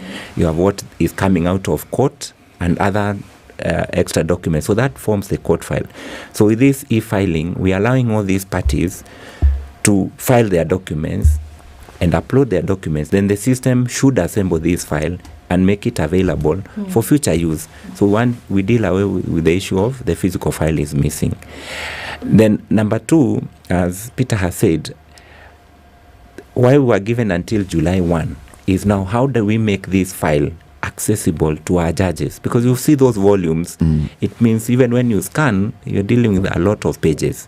So you need to make it very simple for a judicial officer, for an advocate to be able to access that document. And that's why that issue of 1st of July, so that we figure out these piles of documents, how do we make them accessible quickly when a court process is going on. So we will deal with the issue of missing file and also make it even easier and quicker to access. So if you go to the e-filing portal, you will find there is an information kiosk. So besides us allowing people to file, we've also provided a public information kiosk, so you can get even access to information about a case, any case, without again coming to court. There's a public. So the public information kiosk is like a library. It's like a library. It's like an ATM. You key in the case number, and it will give you the details about the case. Okay, paint for us the picture, please, of the 2nd of July this year. Okay, somebody has a criminal case. Paint for us a picture. Somebody has a civil case. Paint for us a picture. And then the others, land case and employment and labor relations case. Okay. Or what's happening in this e-filing, digital system. Just take us through. Yes. Let me check you through the criminal case. Maybe Karanja will take the civil. The journey of automation in the judiciary is a collaboration between many stakeholders. One of the key stakeholders is the ODPP. We have been working with the ODPP for some time, and they have a system we call as Uadilifu. And this is where all criminal charges are filed. What again? Uadilifu. Okay. Yeah, we have a system known as Uadilifu by the ODPP. Meaning? Uadilifu is diligence? Yes. Diligence. Yes, yes. So what happens is that our system, I told you our system, the e-filing system is the public-facing part of our case tracking system. But internally what we see is what we call as the case tracking system. It's just one same system, just that one faces the public, the other one faces on our side is internal facing. So the Uadilifu system from the ODPP integrates directly with the CTS. So what happens is that when there are matters from the police, because they also play a major part, they are processed through the ODPP. Yes. The ODPP will decide whether they'll make a decision to charge or not to. But when they finally make a decision to charge, they file through the Uadilifu system, which is a system run by ODPP. We don't even have access. But the moment they file on their side, it automatically is pulled from our side to our side. And we immediately, in a matter of microseconds, we assign them a case number. That is how criminal cases get to our side, to the side of the judiciary. So Eric is being charged by the DPP. Yes. The DPP files this through his Uadilifu. Yes.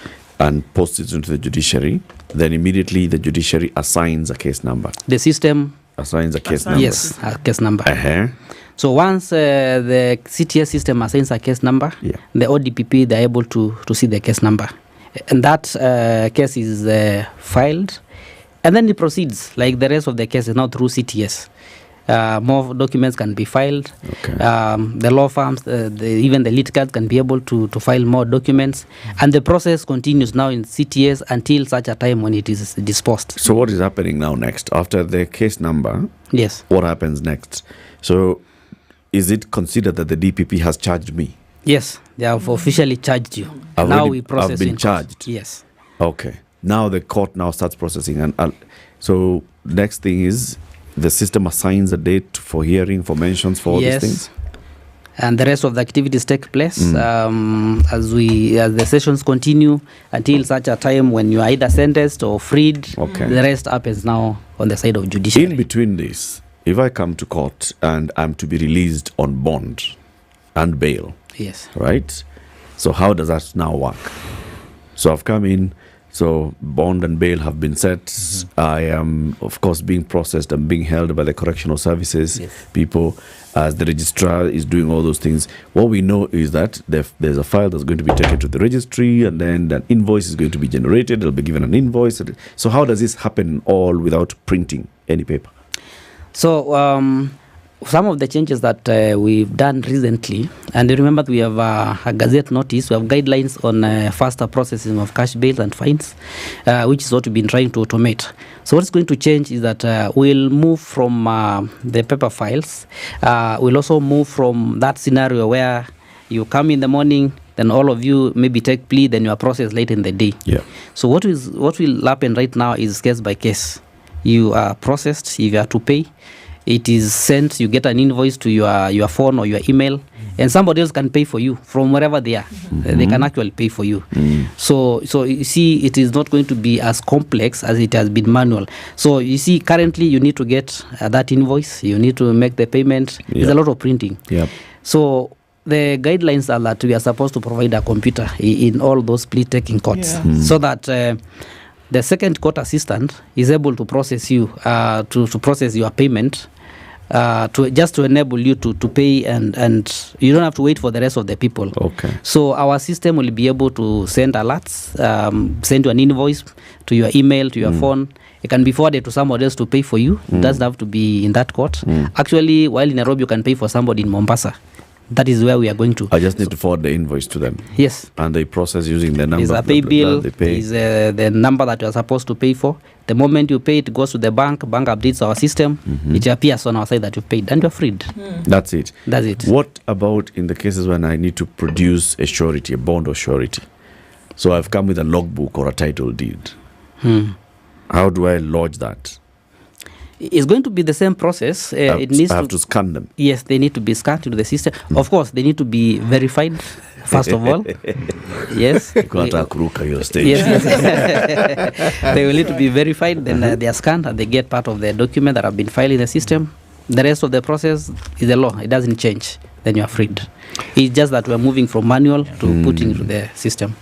Every time we talk about a system such as the one we're discussing, the thing that always concerns me is what happens when it fails? What's the backup? Yeah, that's a good one. Let's answer that after this break. 27 minutes to 8, Kenya's biggest conversation is hosting Peter Chalo. He is the Director of ICT at the Judiciary. And Josephat Karanja is the Deputy Director in charge of ICT operations at the Judiciary. We are talking about how the ICT is transforming access to justice in our courts. We know that from the 1st of July, the order is e-filing all the way. We also know that there are very many things that they've been doing, so we are trying to understand them this morning. Good morning.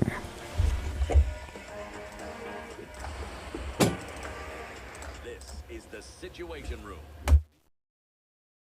This is the Situation Room, the only way to start your day.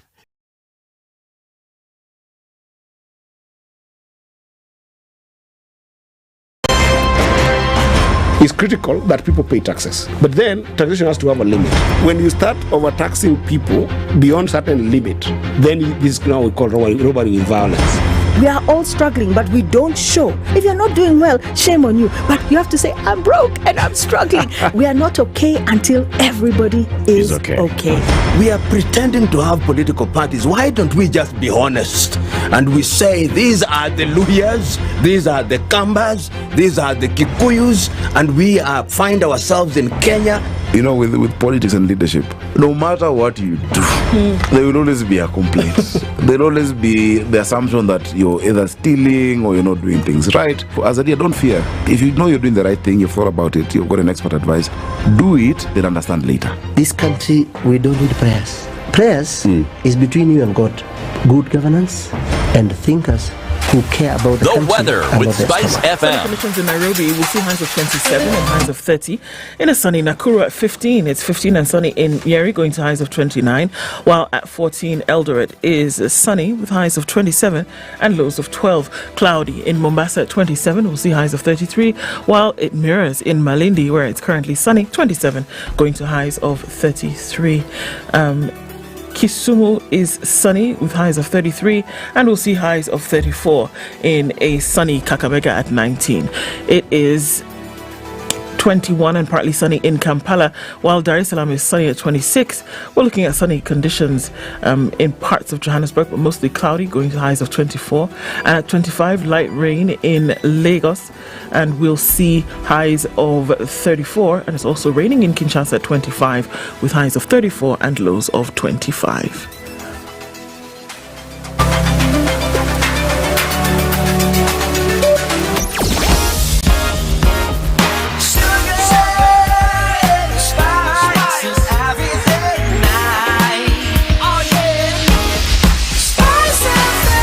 Spice up your life.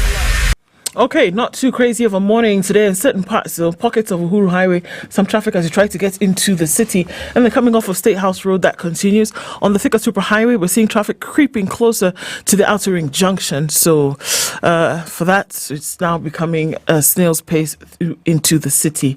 On Kiambu Road, now those lanes are back, and we're looking at quite a number of them going out as you get towards the overpass. Okay, so what else happening here? Limuru Road, we saw that busy. We saw it busy coming off of Juja Road, and it's still pretty heavy right now coming in from Moi Forces all the way towards Ring Road and Ngara. We're going to keep an eye on things. Talk to us, guys. SpiceFM KE on X. Hashtag the Situation Room. Mature, intelligent talk every morning. Spice up yourself.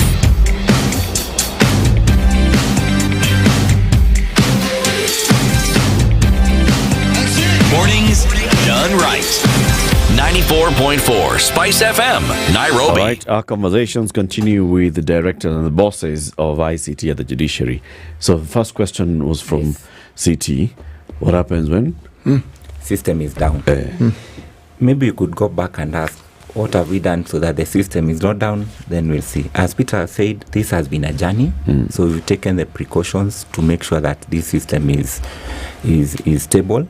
And it is very, it will always be available. So we run multiple data centers. We have it in, it is well designed. It is well protected as much as it can be protected.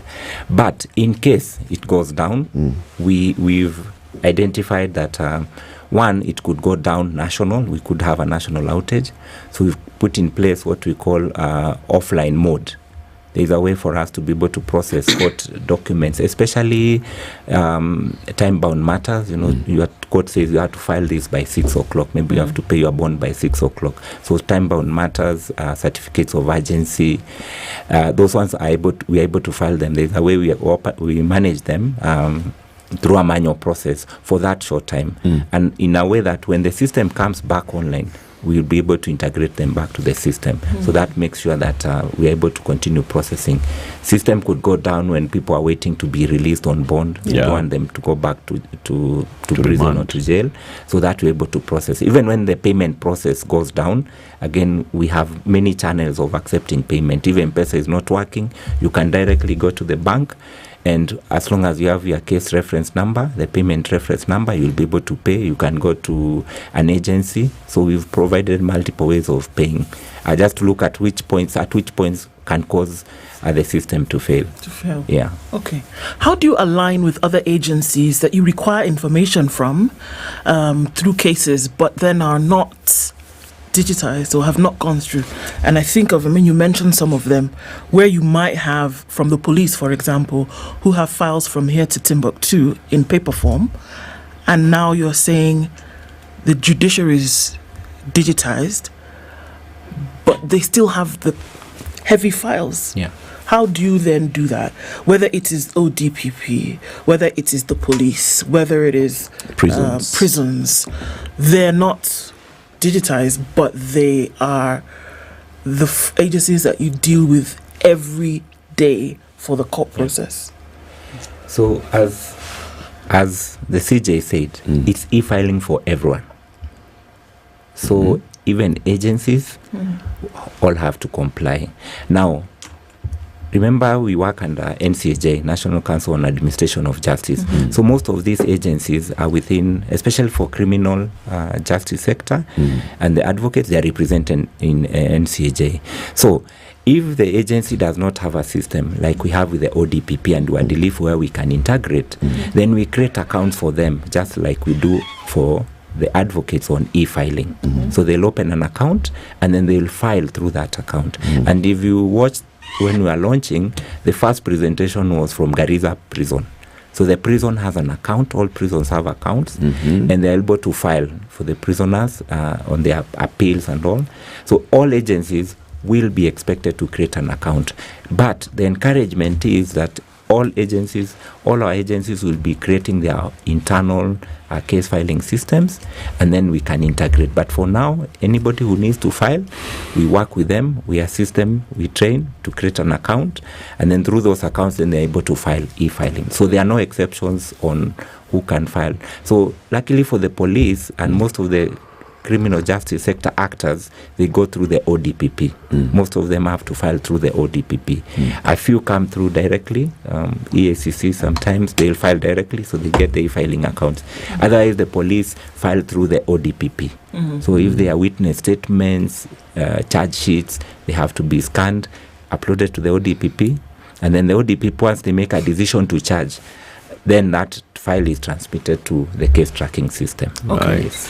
One would imagine then that the burden of care then rests with you when it comes to the protection of the data that comes in.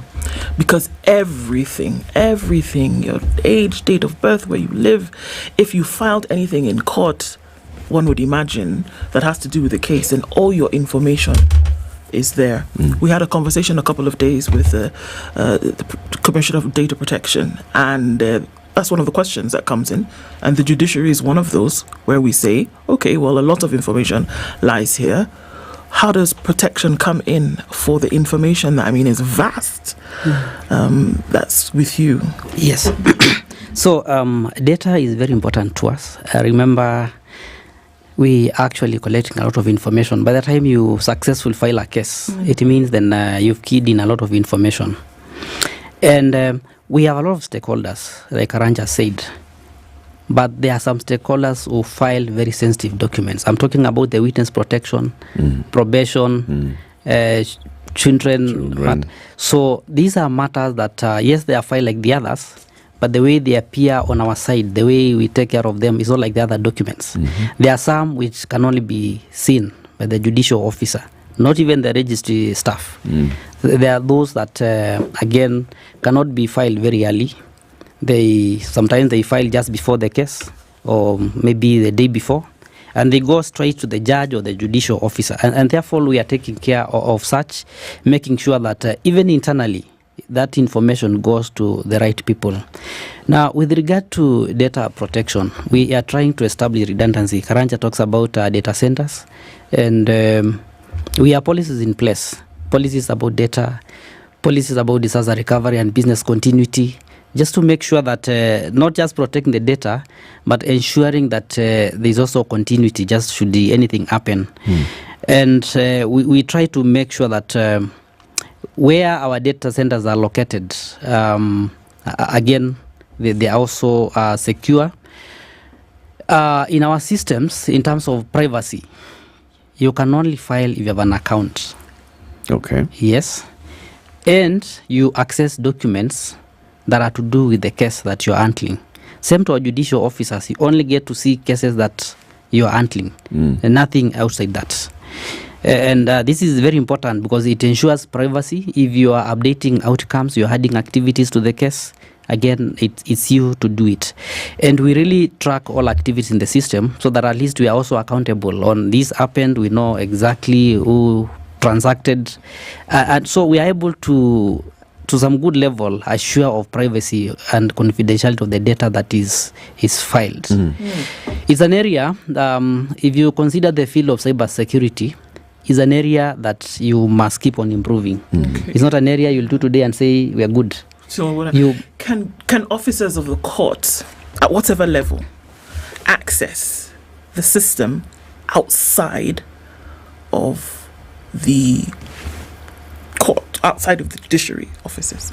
Yes, authorized officers access these systems through a virtual private network. And that means you will need access to our network through VPN.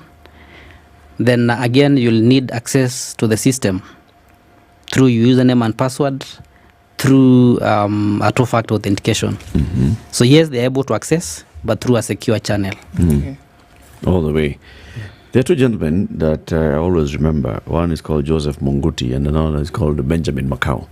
These two gentlemen are journalists and they were court reporters in the 90s when they introduced me to court reporting. You go to court, you sit, you are hearing the proceedings as they go on, and you're recording. You're hearing what the people are saying in court. You record that. Now, if we start going virtual and we have all these things, how is it going to work for journalists and other people who would like to report on proceedings of cases in court? Okay. So, so when you talk of virtual, we are talking of us sharing a link between our judicial officers and the parties to the case who are supposed to attend. This case, that's why we launched the course list. The link is actually there, open to the public, and you can always join. So you can be able to join and you follow the proceeding. It's just that we control on who can talk at what time. And for me, it's much easier. We are the constraint of smaller courtrooms.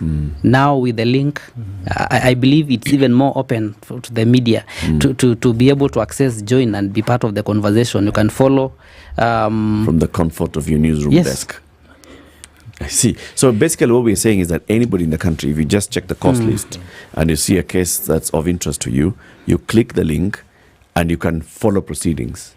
Yes. I see. And also, I would add, if you notice, every time we have a case which is of national importance, special arrangements are made so that it's either streamed or set up in a situation where we can give access to more journalists.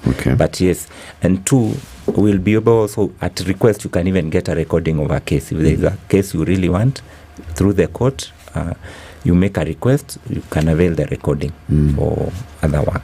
The idea here is to make justice more accessible. Yes. Using digital platforms. Yes. Is it going to be just as accessible and as easy for, let's say, somebody is going to the small claims courts, people are using the alternative justice systems, people are going to various tribunals. How's this going to work?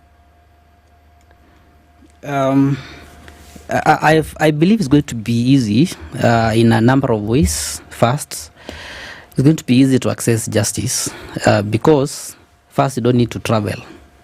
Let's start from there. You need to access maybe a service in the court. Start with the filing. You can file online. That is the easiest way of accessing maybe justice. Previously, if you had a case, say, in Mbita, and we all know where Mbita is, you have to travel all the way to Mbita. Virtual courts makes it easier. You can access even from your home, filing online, paying online, following the outcomes of your case online, again, makes it very easy for you to access justice. And remember, this is one of the many ways that we are doing. Remember, we're also doing mediation. We are also doing AJS.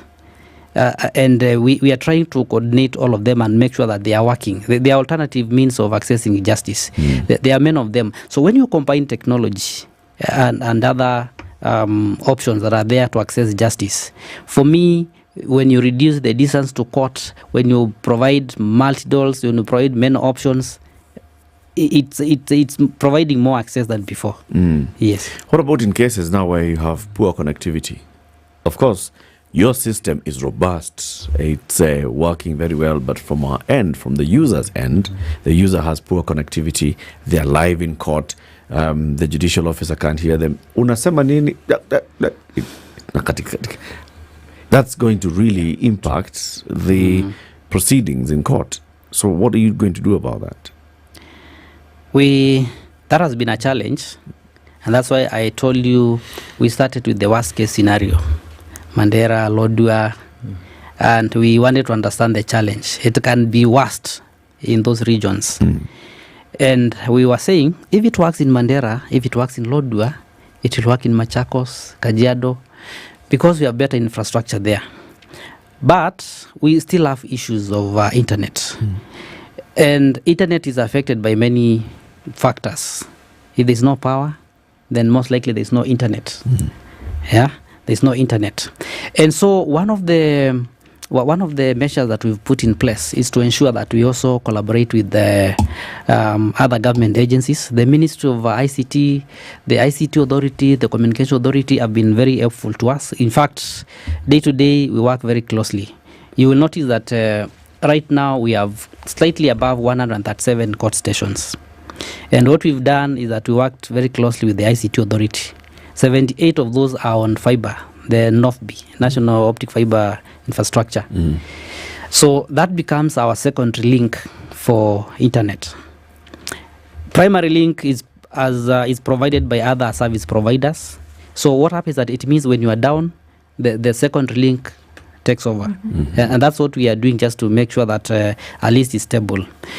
In stations which are far off, I'm talking of Kakuma, for example, we have arrangements with the ISP of if, for instance, the main line is not working, we have the option of modems. And again, we put measures in place to also provide them with the laptops to ensure that once they are charged, they can stay at least for a long time. The judiciary also recently, because remember, as you say, we are going e-filing countrywide, you also have to put measures in place for sustainability. And one of the other major projects that is upcoming is the solar project. The judiciary leadership has made a decision that all court stations are going to be on solar. That decision came last year. As we speak, we've done solar in 40 stations. 40? Yes. I told you we have around 137. So it's a matter of time. We'll cover all of them. And the idea here is to make sure that solar is our primary source of power. We are doing it in the commercial way, not just putting a panel and a battery. It's fully the commercial way of doing it. You have a station that is serving both lighting and at the sockets. So that makes sure that we support all our equipment. Our equipments, again, are on our UPS. So you see, it's quite a system. You have the KPLC, you have solar, and again, your UPS. This way, and the good thing is that a better part of the country, we have good supply of sun. Yes. And the technology in this area is also improving. So it's a challenge now, but it's a challenge that I see by end of next year. I don't think it will be a challenge. Yes. And maybe to add, remember, we are not in isolation as a judiciary. So in these things that we do, we look out what are our partners, counterparts in government doing. So as Peter said, if the ministry is working on NOFB, then we work closely with them and tell them, look, this station is having a challenge. If we have stations which are really facing serious challenges with connectivity, that being the area of the Communication Authority, so we're able to reach out to them, and they will help us to strengthen that area and improve. And as we speak, we have a project we are doing them on improving connectivity. But I agree with the question you asked about the user themselves when they are poor connectivity. So that is something we'll continue working with them, with the service providers, and saying, and other parties, the government is also doing public Wi-Fi's. Would that help over-reliance on mobile when you're attending court? So we are looking at, as the Chief Justice has said, is multiple doorway access to justice. So we don't only limit ourselves to a few solutions. If something is working, if a school is working very well and can be a place for people to take to have access to good connectivity, then we can see how we can work on that. Yeah. And that takes us back to the Huduma project, which you are aware of. Yep. It's in court, so I cannot discuss much about it. But the idea, you see, the idea for Huduma was to make sure that we have those litigants who have no access to even a computer. You see, we have 52 Huduma centers across the country. I know they are working on 23 more. And then we have other initiatives by the MPs at the constituency innovation hubs. And we're trying to make sure that we collaborate with these different government agencies to make use of all of them. So the idea was we have 137 stations. Why don't we then partner with other established government places where we can actually set up desks and provide the resources that are needed, so that if you truly have a problem with connectivity, or even a problem with a gadget, all you need is to walk in, you'll be granted access, and you can do whatever you want to do from there. You can file from there. But I know it's an area that has faced some challenge. Of course, the stakeholders are still discussing. But once we finally agree on the way forward, that again will help a lot of our litigants. Lastly, we are trying to make the system very simple, so that you can use them on your phone. You will soon launch a mobile app, initially for the small claims, but later for the entire judiciary, so that other than you having access to a laptop or a computer, a larger population right now has access to a smartphone. Again, that will become another option. And I'm sure when you combine all these avenues, then I can say, even for the marginalized, even for the very vulnerable, in some way, we'll be able to capture above 90% of them. It's a journey. We must make the first step, improve by time. Yeah. How do we ascertain that all the judiciary officers who interact with this system actually are ICT compliant, and that they actually know what to do with the system, and that they can benefit from it, so that the wananchi also benefit from it? There's a lot of stakeholder, internal and external stakeholder engagement going on. So we are constantly talking to our judges, training them, to our judicial officers, even to our own staff. And you find that most courts have an ICT officer attached. We're also working very closely with the courts. We have a deputy registrar in charge of automation to just help us. As Peter said, we have the ICMS committee, just to make sure that this message is communicated. And judges, even where possible, are given personalized attention, taken through the system, so that and I can tell you, our judges are compliant. They're compliant. If you look at what the Court of Appeal is doing, since 2020, they have never gone back to be a physical court. They work and they're all virtual now. They work. Yes. Supreme Court works virtually. The High Court and all the other courts. So the judges are really on board. They're not. The skills are good. They can use computers. They're very good. Yeah, so they're not just too analog. Training. No. It's just Karanja, constant cyber attacks. Yes. How have you guarded against cyber attacks? I mean, can you even say that you are attack-proof? We can't say we are attack-proof, because we have survived since 2020. But I think Peter mentioned it's a constant fight, just like normal. It's security. So we have a team, very robust team, which their work every day is to monitor our systems, is to protect our systems, and to say that there are gaps here. So we have an internal cybersecurity team, and we also work closely with the national cybersecurity team. So if you look at the issue that happened, the attack on eCitizen, our team are working very closely, and our system was able to continue working during that period.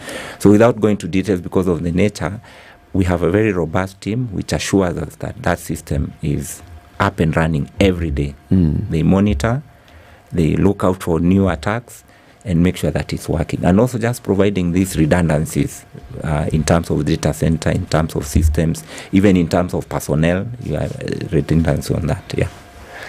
Somebody says, what happens to the files once a case is concluded? I've been acquitted, I've been charged, what happens to that file? It follows the normal court process. There's already an established process on archiving of cases. There are laws around that. So even when we digitize, the same applies. How long do we keep a case? So we just now digitally archive the cases. But because there is this process of appeal, the case should still be available in case it's needed for appeal. Okay. Yes. Very many positive comments coming in on social media, and I've just got to read a couple of them. Someone says, we recognize the people who are trying to make a change in our systems. It's commendable. Kudos to the judiciary. I've been a beneficiary of virtual court proceedings. At least I'm hearing something positive coming from the judiciary. Kudos, folks. Thank you very much for the work that you're doing, and thank you for joining us today to basically take us through what this digitization of court processes is doing and how it's going to increase access to justice. The two gentlemen in the studio this morning, Peter Chalo, Director of ICT at the Judiciary, and Josephat Karanja, the Deputy Director in charge of ICT operations at the Judiciary. Social transformation through access to justice, the digital way. Keep it here for more conversations. It's 8 a.m.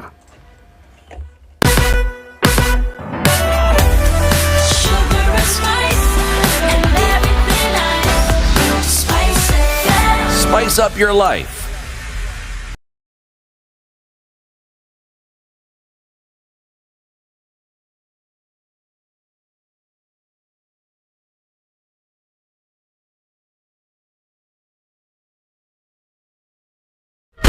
Good morning. This is the News Wire. I'm Lea Obaga, and even as farmers across the country continue to complain over the shortage of subsidized fertilizer, President William Ruto says he's well aware of the shortage and the government is doing everything it can to ensure that it is addressed. Ruto says that the government will soon resolve the matter and the subsidized fertilizer will be back in the market by next month. We've had challenges because of intermittent supply. Fertilizer we were expecting early this month will be arriving, I think, by the 10th of April because of the challenges we have in the Red Sea. But we have looked for alternative sources of fertilizer. And I want to assure the farmers in Kenya that Government of Kenya will make sure the Ministry of Agriculture is working round the clock to make sure that every farmer gets the requisite fertilizer before the season is over. The president has, however, urged farmers to be careful not to be duped by individuals who are selling fake seeds and fertilizers. He has urged them to check the packaging on the seed and scratch the sticker which contains a number they can use to confirm the validity of the product. We are also going to make sure that those who sell fake seeds or fake fertilizer face the music that they deserve. Just today, we have arrested some of the characters who want to take advantage of our fertilizer supply program, and we have already many more who are already facing court because we must eliminate corruption. We must deal with those who want to sabotage our fertilizer program firmly, effectively, and conclusively. This event comes as one suspect has been arrested with fake fertilizer worth 13 million shillings. Elsewhere, the Kenya Bureau of Standards says that some of the fertilizers that have been seized in NCPB warehouses have not been certified. KEB's Managing Director Esther Ngare has blamed companies that are selling fertilizer that has not met the required standards for more than a year now. The product being distributed is not certified by Kenya Bureau of Standards. The product is not in the government subsidy program as per the information we have. The product which Kenya Bureau of Standards initially certified is different from what has been seized from the various NCPB depots in the country. This event comes as KEBS has announced the withdrawal of 5,840 bags of substandard fertilizer from the market. Kisii Governor Simba Arati has nominated Elijah Obebo to the position of Deputy Governor following the removal of Robert Monda from office. In an announcement made by Kisii County Assembly Speaker Philip Nyanumba, Arati picked Obebo to be his deputy upon approval by the Assembly. Obebo has been serving as the Public Service Board Chair in the county. However, However, the High Court has suspended the publication of a notice declaring the position of Kisii County Deputy Governor vacant following Robert Monda's impeachment last week by the Senate. This comes after Jared Retemo filed a petition against the Senate before the Machakos High Court. While delivering the verdict in the matter certified as urgent, Justice Francis Raiola ruled that the suspension will remain in effect until the matter is heard by the Milimani Commercial Court come next month. That's the Newswire. I'm Leah Ubaga.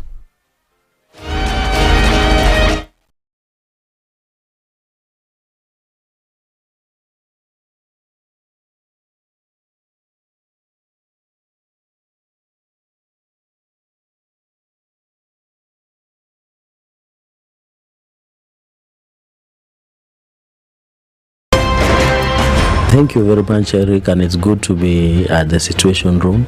Always a pleasure coming here. This is the most challenging interview panel in Kenya. You guys are very well informed, and as you can see, Charles today, very philosophical.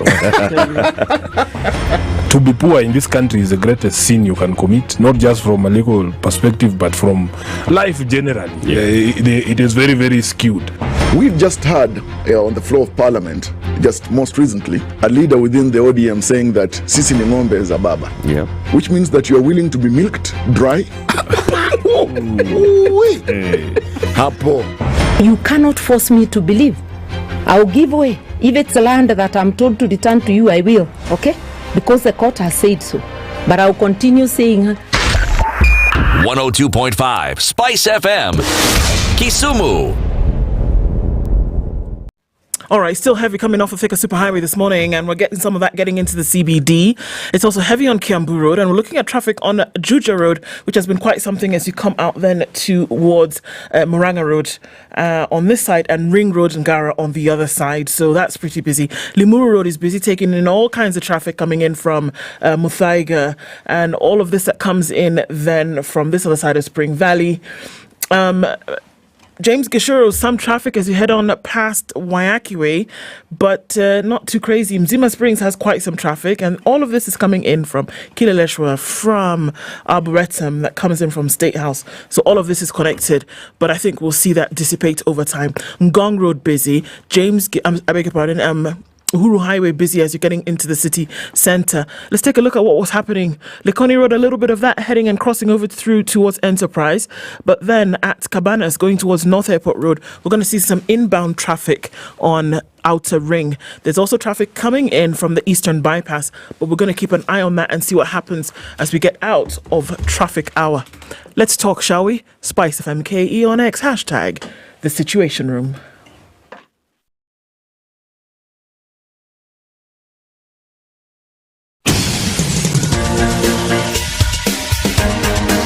This is The Situation Room, the home of hard-hitting political commentary and penetrating insights about the state of the nation. This is a talk radio experience like no other. The Situation Room, a place for hard truths, debates, and elevated conversations. The Situation Room, witty, political, engaging, deep, controversial. In the room, we have C.T. Muga, researcher, academic, seasoned political observer, a fountain of wisdom in these politically uncertain times. Ndu Okoh, Nigerian by birth, Kenyan by choice, communications expert, Pan-Africanist, a truth seeker and believer in people power, and Eric Latiff, agent provocateur, the man in the chair, seasoned journalist, news hound, a man who believes in punching up, not down. This is The Situation Room, the only way to start your day. Lynette, Serenity Springs Lynette by Username Investments Limited. There's one number to call them, 0725. And do the other digit? 222 No, the other way around. 000 Yes. 0725 000 Very good. Thank you. Or you can SMS them the word plotty to 20321. That's 20321. Just SMS the word plotty. They'll call you back and tell you, hey, boss, naona umesikiza Spice. Sema yote. Tunaweza kupatia ka discount ukiongea poa. Why? Because they want you to invest at Serenity Springs in Lynette. And what they've done is they've acquired this land They've gone through the transfers, they've subdivided the land into several 1/8 plots, and they have acquired title deeds for each of those plots. So when you buy, you don't have to wait for at least 15 of you, mwacha kwa watu 15 ndio tuende kwa lands tukaweze kutransfer coin. No. You buy, the transaction is yours. Transfer the title to your name. Tukisonga. You can buy 2 or 3 or 4 plots. How much is a plot, City? Not much. No, it's 1,499,000 shillings. And you can pay in installments. Yes. 1 month, 3 months, 6 months, 9 months, 12 months. One. I mean, it's called having options. One. What more do you want? Surely. Just talk to them. Username Investments Limited, 0725 Ndu 0002222. Yes, that's the number to remember. Our next guest is in the studio. City, how far is Tamu from Nandi Hills? It's not far. If you come from Tamu, there are 2 routes actually.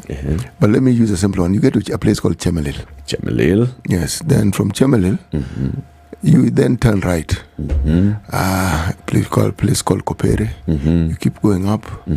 And when I say up, I mean you really go up. It's a hill. Yes, it's not at you go up as you literally see yourself climbing until you get to the very top. Yes. And that's Nandi Hills. Yeah, it's not far. In fact, for a very, very long time before Chemelil became an established trading post, people used to go to Nandi Hills. That is where you accessed medical services. It was a big, it was a town. That's where you actually went to trade. Yes. There's a town called Nandi Hills. Yes, there is a town called, believe me, that place is beautiful. Beautiful. Yes. And there's a constituency called Nandi Hills. Former MP for that constituency is our next guest, Alfred Kater. Good morning. Good morning. How are you doing? I'm good. Happy New Year. Happy New Year. Every time we see someone for the first time, it's a new year somewhere. Yeah. Maybe it was a new year in Korea last week or something. Happy New Year. Thank you for the belated.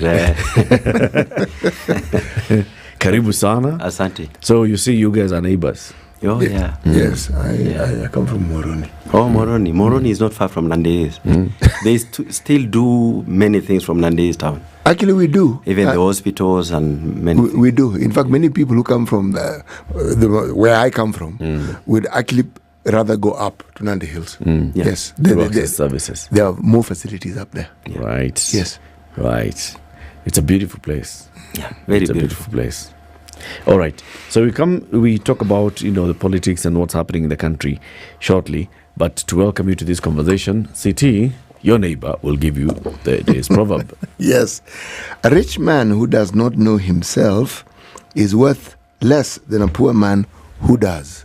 A rich man who does not know himself is worth less than a poor man who does. Okay. Alfred, have you heard that proverb? Yeah, it's a beautiful one. How would you interpret it? I think I'll interpret it in just one way. You have to do a SWOT analysis on yourself to get to understand your strengths, your weaknesses, your threats, and the opportunities. Because when you don't understand yourself, then you are worse off than someone who is lesser in terms of opportunities and strengths. If you are strong and you are not aware that you're strong, or to what extent are you strong, you're worth lesser than someone who is weaker, but he knows he's weaker. Yes, because they'll then work on their weaknesses to get stronger. It's a good one. Alfred, what have you been up to since 2022? I went back to school. I'm in University of Nairobi in a PhD program in Faculty of Business and Management Science. I'm doing a PhD program there from last year on measuring on strategic planning, strategic management. That's a very good thing. Yeah. Very, very good thing. Yeah. Yes, you can. The only option you have when you add to your store of knowledge is benefit. Yeah. Yes. And you increase your own capacity. Yes. Yes. A lot's happening in the country. I'm sure you're still involved in politics. We see you on social media making various commentaries on politics of the country and what's going on. What political party do you belong to, by the way? I am not in any political party. You remember, I was a member of UDA. Yeah. And because I believed in what they were promising Kenyans. I believed in their manifesto. I believe in most of the things they were raising. and the concerns they are raising about this country. And politics being what it is, again, I was coming from a community with a presidential candidate.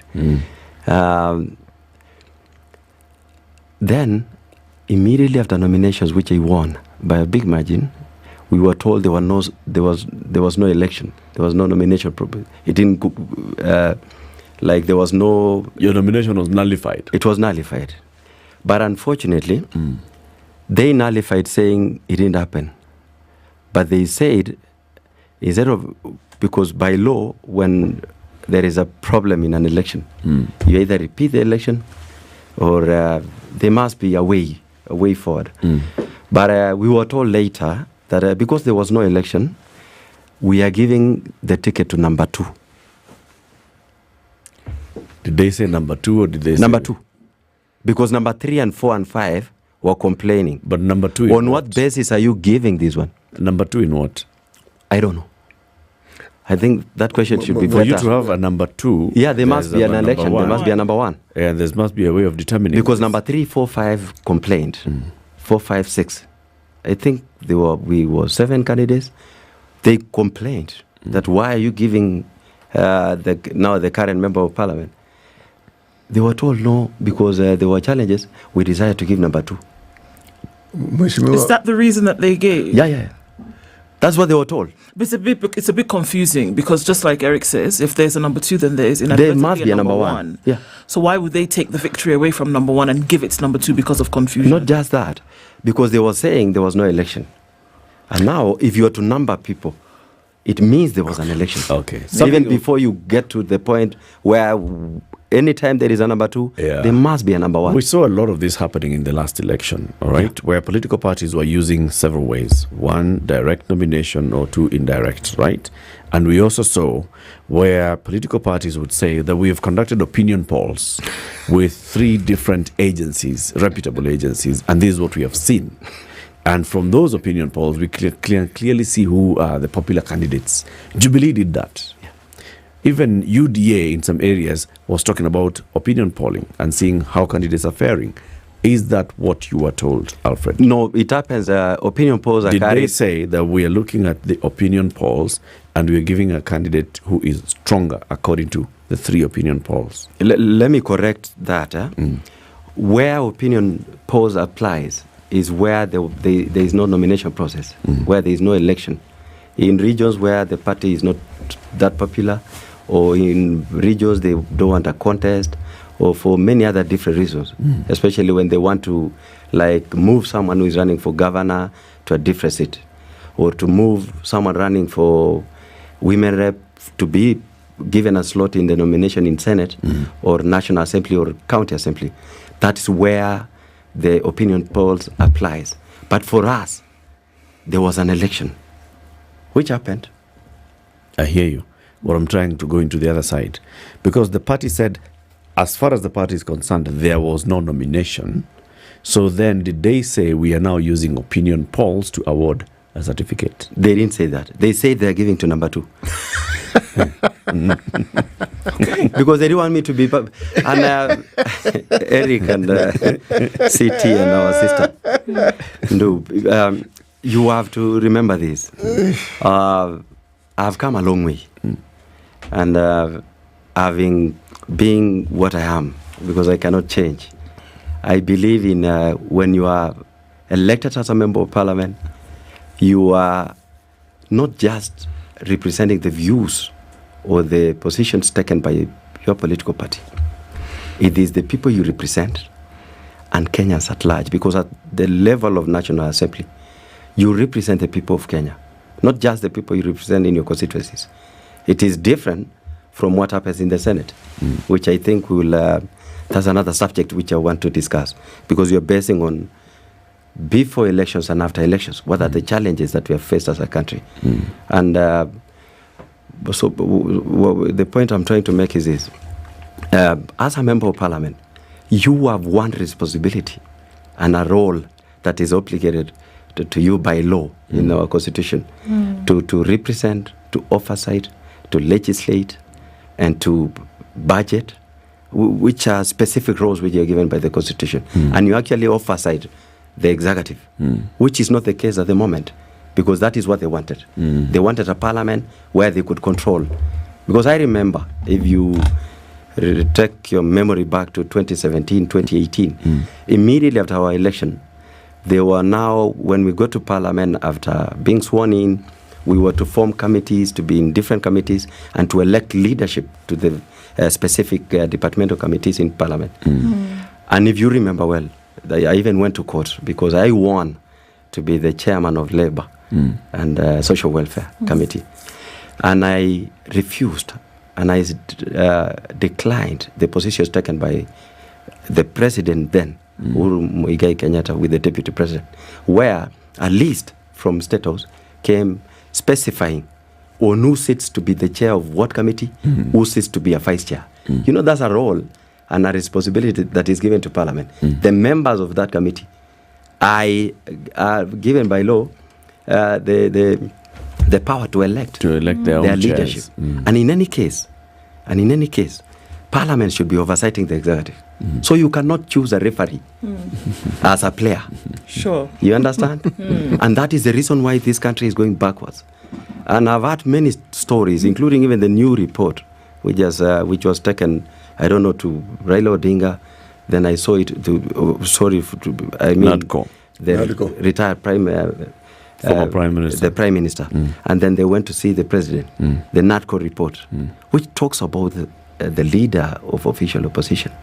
In this current dispensation, the opposition should be actually Parliament, because they oversight the executive. Okay. And that is the reason why in Parliament there is no two sides. There is no opposition side and government side. I've seen they have tried to coin, like there is a minority and a majority side, meaning the majority is government and the minority is the opposition. That is not the case. We have a very clear constitution. And that is the reason why it is also illegal for the Senate to have a majority leader and a minority leader, because there is no provision for that in the constitution. And the makers and the drafters of the constitution were not blind, or it was not an omission, they missed it. They knew Senate represents the counties. And that is the reason whenever they are voting on issues which touch on the county governments, every vote counts. Those members, the 16 members who are nominated as women leaders to represent the interest of women, and the 4 others, which are two youths, which is men for both gender, and the people representing the people with disabilities, the 4 members, they don't vote on those issues. They form, they become a group which is led by... It's a caucus. A caucus. Yes. Yeah. There's a term which they use. It's a delegation. Yeah. It's actually a delegation. Okay. A delegation to go vote. And they have 1 vote. If you come from Bomet County for Joyce Korir, who is nominated, and she's a member, she's a commissioner. She sits at the Parliamentary Service Commission. And then there is a Senator Sigei. When it comes to voting, there is 1 vote. It is only Sigei who will vote. In the event that Sigei is absent from Parliament, then he will delegate. He will delegate that vote. That responsibility and the power to Korir to vote. Let's take a few steps back, because then a couple of weeks ago, you actually said that you were ready to take over the position of the opposition and you mentioned from Raila Odinga. So we can look at that in detail, but let's even go a few months ago when you said that you actually don't feel aggrieved that you didn't get this position, because whatever UDA is doing now is different from what you believed that they were doing. Would you have the same belief had you won the seat and been given the seat? If I had won, then I should have continued in oversighting the executive. I would be like Wamushomba. There are many members of UDA who have declined to be used as rubber stamps or puppets in both in the National Assembly and in the Senate. And the reason why I took that position, and it is good, it's a very fair question, on matters of principle that I agreed with them when they said they were going to uplift the standards of the law in the society. That is, they used mama bogas, borders, the Juakali sector, the young people, the women who have single mothers, and many others. They gave many promises. I believed in them because I come from this country. I come from a background where I understand the people who are so impoverished with poverty to the extent they have no means in terms of no housing, no water, no schooling, no food, nothing. And I believed in them. But the moment they took office, I remember the president saying, the moment he drops the Bible, things will calm down. Everything went up. And you see, I realized immediately, I knew to some extent, I gave him 80% chance that he was going to transform this country, even when I believed in UDA. But I had that reservation to say, I know this person. Many members of parliament from our community, including the retired president, Moi, and the many, let me not mention names, had warned us against the president, telling us he will, the moment he becomes a leader in this country, it is for his own selfish good and not for the interest of the republic. So we knew we had those, because we believed in him and we had come a long way. You know, myself, Alfred Keter, I was expelled from university for the same advocacy. And I stood at the time when Moi was the president against our community when they believed it is one of their own. And that is how I earned the respect by Moi. Moi retired and then let his soul rest in peace, knowing Alfred Keter could not be compromised. So you're saying in this case then that regardless, if you had been in the seat, right, that if you had seen, if things had still been the same way and you were in that seat, that you would be speaking out in the manner in which you're speaking out today? It would be the same. I will be more dramatic because I have a position. You know, when you're in parliament, I have a platform. I would have done more than what I'm doing at the moment because I believe, as a matter of principle, whatever they're doing is wrong. Mheshimiwa, you are a two-term MP. That is not an easy thing. Most people just manage one term. You manage two. In the time you've been in the political sphere, I mean, when you start as a comrade in the university, you have been in the political space for quite some time. But even as a student and even as a member of parliament representing your people, surely, isn't it clear to someone who is in a position of power that the things you say you want to do and the reality of actually doing them are never the same? What you hope you can do, and then you get there, you realize, I can do this, but it isn't quite what I thought it would be. Is that not the reality that many leaders face? It is a reality, but for what we are facing with Kenya Kwanza, yes, it is very unfortunate because they have lost the basics, even to prioritize issues. I have seen many debates, including yesterday, here. And you started a long time. By there, you've taken Kenyans. I give you credit to have enlightened many Kenyans because we watch this program every day. It is so popular, I think more than any other media house. But I just want to say this. If you see the priorities they are making now, even housing from the word go, it is illegal, it is not a priority, it is irregular, it is irrational. If you are to base on anything, and I know housing is a problem in this country, but the constitution, the provisions are clear. Most lawyers say they are clear, but I think, the constitution is written in a form that every layman can understand. Housing is a devolved function. And the drafters of the constitution did not make a mistake by devolving it. Because the needs of housing are different from every part of this country. When you go to Samburu or you go to Baringo, housing to them, the pastoral communities, is not a problem because they are moving with their animals. And I mean, what you call housing in Nairobi is not the same housing in Turkana County or even in Nandis, for God's sake. So I just want to explain this. And you see, you have your functions, which are national functions. They are claiming that, one, this is a right which is in the Constitution. It is a right, yes, but the Constitution is clear that if in the event that you are transferring that function, even from a government to another government, the responsibility of implementation and ensuring that function is working is the government that function is given as per the fourth schedule of the Constitution. So it's clear.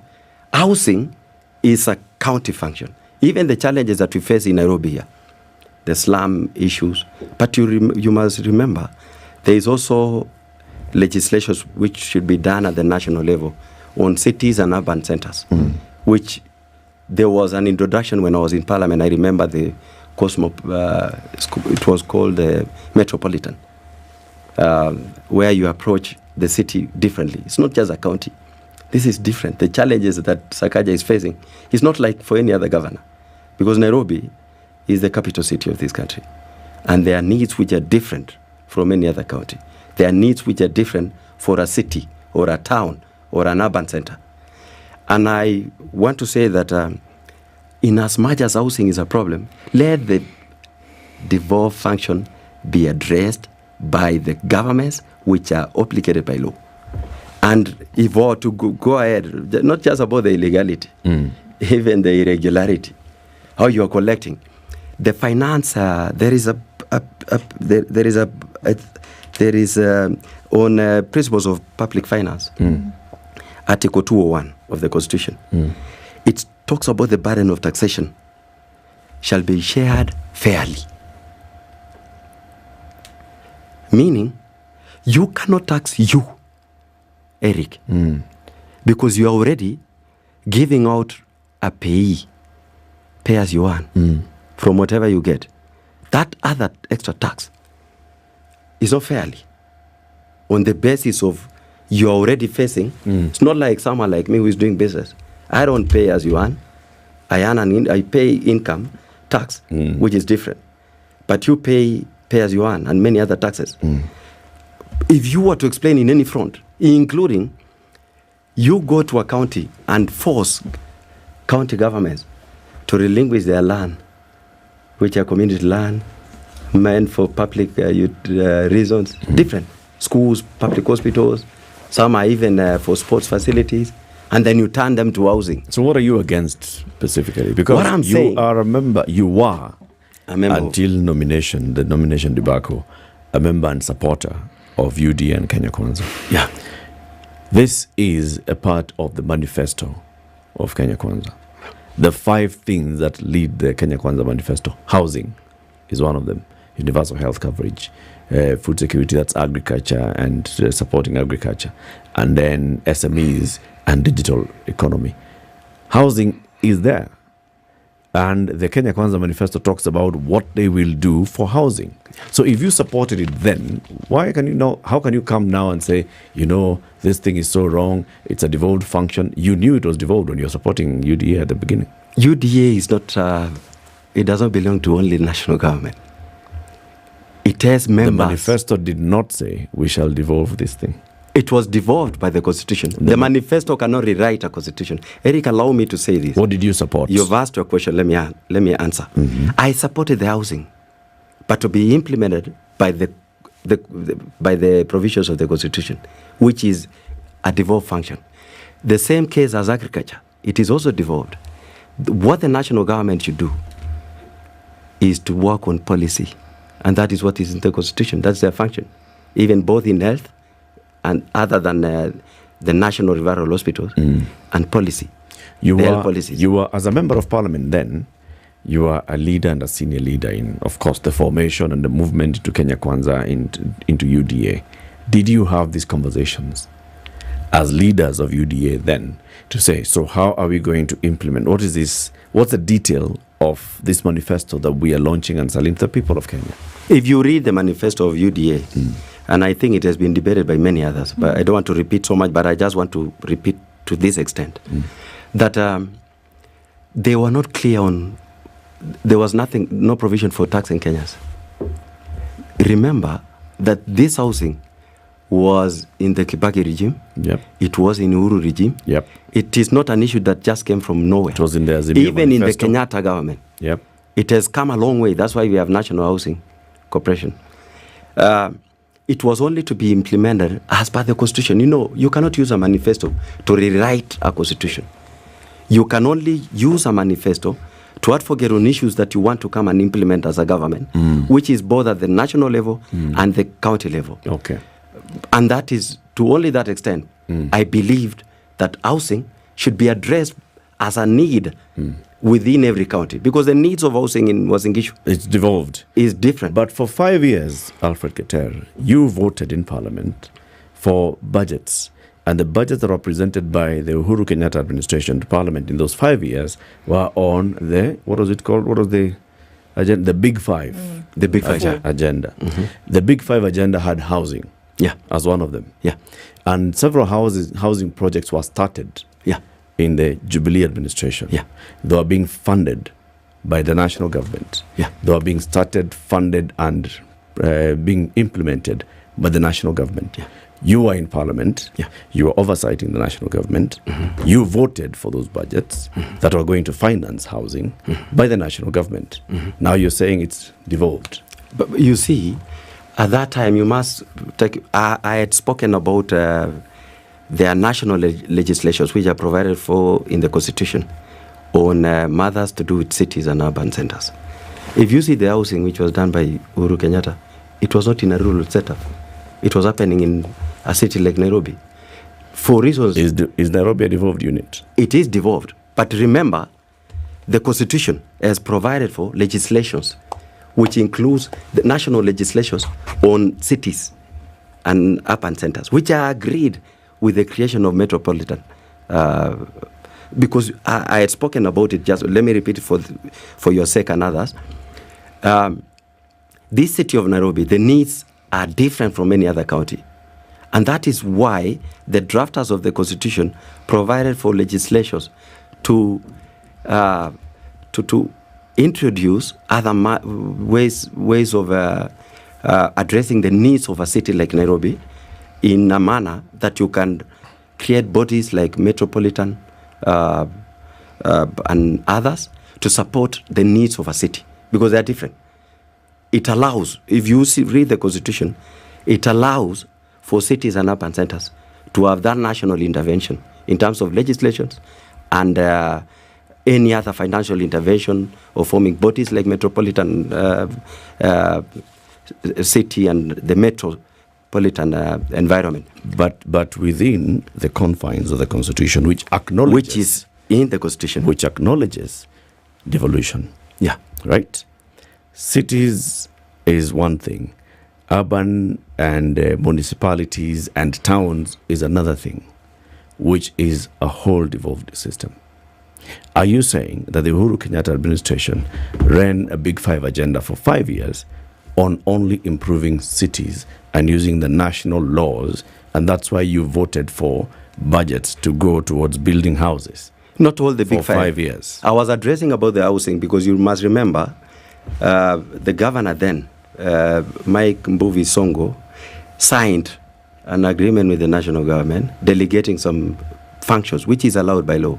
You can transfer some functions from the county to national government. But the responsibility will remain with the government that is given the obligation by the fourth schedule. Let's take a break. We'll come back 23 minutes to 9. Our guest today is the former Member of Parliament for Nandi Hills, Alfred Keter. He says he wants to be the leader of opposition. If that position is created, you want to take it. Somebody who's outside Parliament. We're talking about it and the reasons why he believes that it's a good thing. We'll be back shortly. Good morning.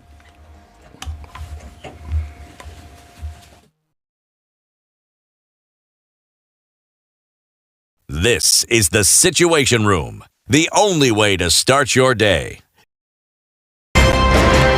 If a lion shows you its teeth, it doesn't mean it likes you. It doesn't mean it likes you. It won't start. A liar calls as witness one who is either dead or far away. Say it in Kiswahili. Ben low, nin inte, yenin der, ayu markati kadikta. You know this character called liar. He has disturbed people. So when you tell him who are your witnesses, he will take you to a place where it is difficult to verify. For someone like me who sweats a lot, I cannot survive there. Sweating is biblical. Good. And he must blame it on Adam, not me. Because Adam messed up and he was told, "Now you fellow, you, by the sweat of your brow, thou shalt eat." The Situation Room, Kenya's biggest conversation. In Nairobi this morning, it's 19 degrees. We'll see highs of 27 and lows of 16. Sunny at 17 in Nakuru with highs of 30 and lows of 15. And looking into a sunny Nyeri at 16, we'll see highs of 29. 28 will be the high in a sunny Eldoret at 18. And looking into a cloudy Mombasa at 27, we'll see highs of 33, while at 29, Malindi is sunny, going to highs of 33. It's sunny in Kisumu at 25 with highs of 33 as well, and we'll see highs of 34 in a sunny Kakamega at 22. Mostly sunny conditions at 22 in Kampala with highs of 31, while it's sunny at 26 in Dar es Salaam, going to highs of 32. Johannesburg is sunny at 18 with highs of 24, while Mogadishu at 31 is sunny, going to highs of 33. We'll see highs of 28 in a sunny Addis Ababa at 18. It's clear in Lagos at 28 with highs of 34, and the rain continues in Kinshasa at 25, going to highs of 34.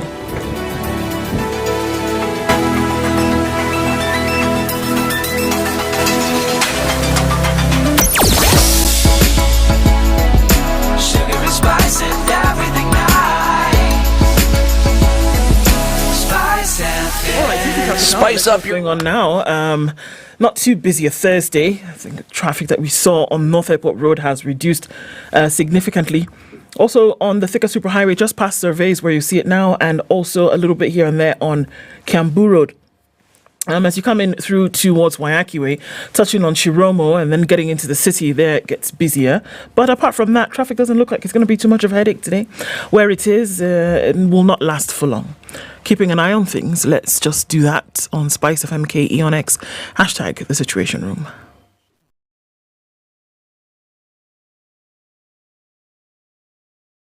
Mature, intelligent talk every morning.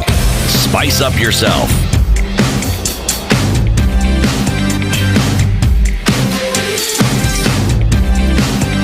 Mornings done right. 94.4 Spice FM. Alfred Katera, former Member of Parliament, Nandi Hills, who is right there, right front and center in opposition politics in the country at present. Mheshimiwa, you had mentioned something about, the organization of the National Assembly and the Senate and saying minority and majority. National Assembly should be one thing, but the Constitution provides for leaders of minority and majority. It does, right? Yeah. So what was the contention? It was just to have a leadership of the majority parties and coalition of parties in National Assembly and both Parliament. For your information, the leader of majority in National Assembly is a leader entirely. For the whole Parliament. He's a leader of political parties or coalition of parties or a single party, a majority party, in both the National Assembly and Senate, as per the Constitution. He represents that, is the leader, is the face of. So you're saying that political party. The leader of majority in the National Assembly is also leader in Senate? Is a leader in Parliament. Parliament as both Senate and National Assembly. Yes. As per the Constitution, the only leader that is provided for in the Constitution is the majority leader in the National Assembly. Minority leader in the National Assembly is the leader of, majority in Parliament. If you read the Constitution. And we hear you. We are living on a... It does not mention Senate. It does not mention Senate. Okay. And it is not an omission. Yeah. Because Senate should not act as a representing parties or there is a minority and a majority side. Senate acts as a unit. to defend and protect the county governments. If you see their functions, what they have done all over time, there is an hangover of the previous constitution. And majority of the first senators who started implementing now the new constitution, which I was in parliament that time, in 2013, had an hangover of the National Assembly, or the parliament, the previous parliament, in the previous constitutional dispensation. And they wanted to have the same setup, like the National Assembly. And I think the drafters of the constitution did not want to have a Senate which sits like National Assembly. They wanted it to be different. I saw Kipchumba Murkomen answering questions in Senate. Yeah. There is no constitutional provision to that effect. It is only the National Assembly which oversights the executive. There is no power of oversight to an executive, to a cabinet secretary. The oversight is Senate. for the county governments. For the county governments. Just to protect devolution. Yeah. Let me read what Article 108 of the Constitution says. Party leaders, there shall be a leader of the majority party and a leader of the minority party. Full stop. Yeah. 2, the leader of the majority party shall be the person who is the leader in the National Assembly of the largest party or coalition of parties. The leader of the minority party shall be the person who is the leader in the National Assembly of the second largest party or coalition of parties. Yeah. And it ends there. We are on an hangover. You know the problem, the biggest of our problems in this country, and I believe that is the reason why I have said let me take this position to be the leader of official opposition, because I believe this country, we can transform it better than what we are doing at the moment. Than we're doing at present. We're actually working on backwards. Because number one, we live on a dream. It's not a reality. I have seen people bragging about the dollar. It's coming down to 132, 133. Do you know the reason why it is 133? Two reasons. I don't even know why it went up in the first place. Yeah. It went up because we are losing confidence, investor confidence. We were about to default on a loan. The moment we paid, it went down. Do you know how we paid? Because we took another loan. Are we richer now? We are poorer now. Because we took another loan. The only good thing with this loan is giving us a window of up to 2029 to repay. That's the only good thing. In terms of the interest, is higher. 2029? 2029, something like that. It's 5 years. It's 5 years. It will catch up with us. That's not far. When we continue messing up. And you must remember, Eric, let me repeat with the city and our sister Ndu. On this issue, I believe if we had implemented the Constitution as per the spirit of the drafters of the new Constitution, the 2010, to the letter, would be far much better. We have the best Constitution in the world. Look at the Auditor General's reports, including the latest. I think you must have seen, where we have lost, I think in 1 year, we have lost land through land grabbing of over 50 billion. That is land meant for new KCC, others for railways, there is for ADC. It is just chaotic, the whole thing. We are still, we are like a country where we've made mistakes, and instead of correcting the same mistakes, we make very louder mistakes, very bigger mistakes than what we have made. And to inform you further on that, the Constitution gave checks and balances, which it includes Parliament. That is why Parliament, the majority leader in National Assembly, that is Kimani Ichung'wah, my friend and former colleague in Parliament, is more government than the government itself. That's nothing new. He's more executive. Duale was executive. He was like that. And that is, I fought for 10 years. For 10 years, including the one I've told you. The moment you lose your power as committee members to elect the leadership of committees, you've lost parliament. You know, parliament functions at the levels of committees. That is where interrogations happen. That's where the summons happen. That's where reports are done. That is actually parliament at the level of committee. But if you have a puppet who was, who was installed in State House to chair a committee, what do you expect? To oversight the same government which gave him the mandate to oversight? Are you saying that there was a difference between when you joined Parliament first in 2013? Yeah. Right? And there was, formation of various committee leaderships. Yeah. Are you saying then it was different? It was from different. How it was conducted later? Yeah, we elected our members, our leaders, in 2013. But by the time it got to 2017... There was no guidance, nothing? There was nothing, not even proposals.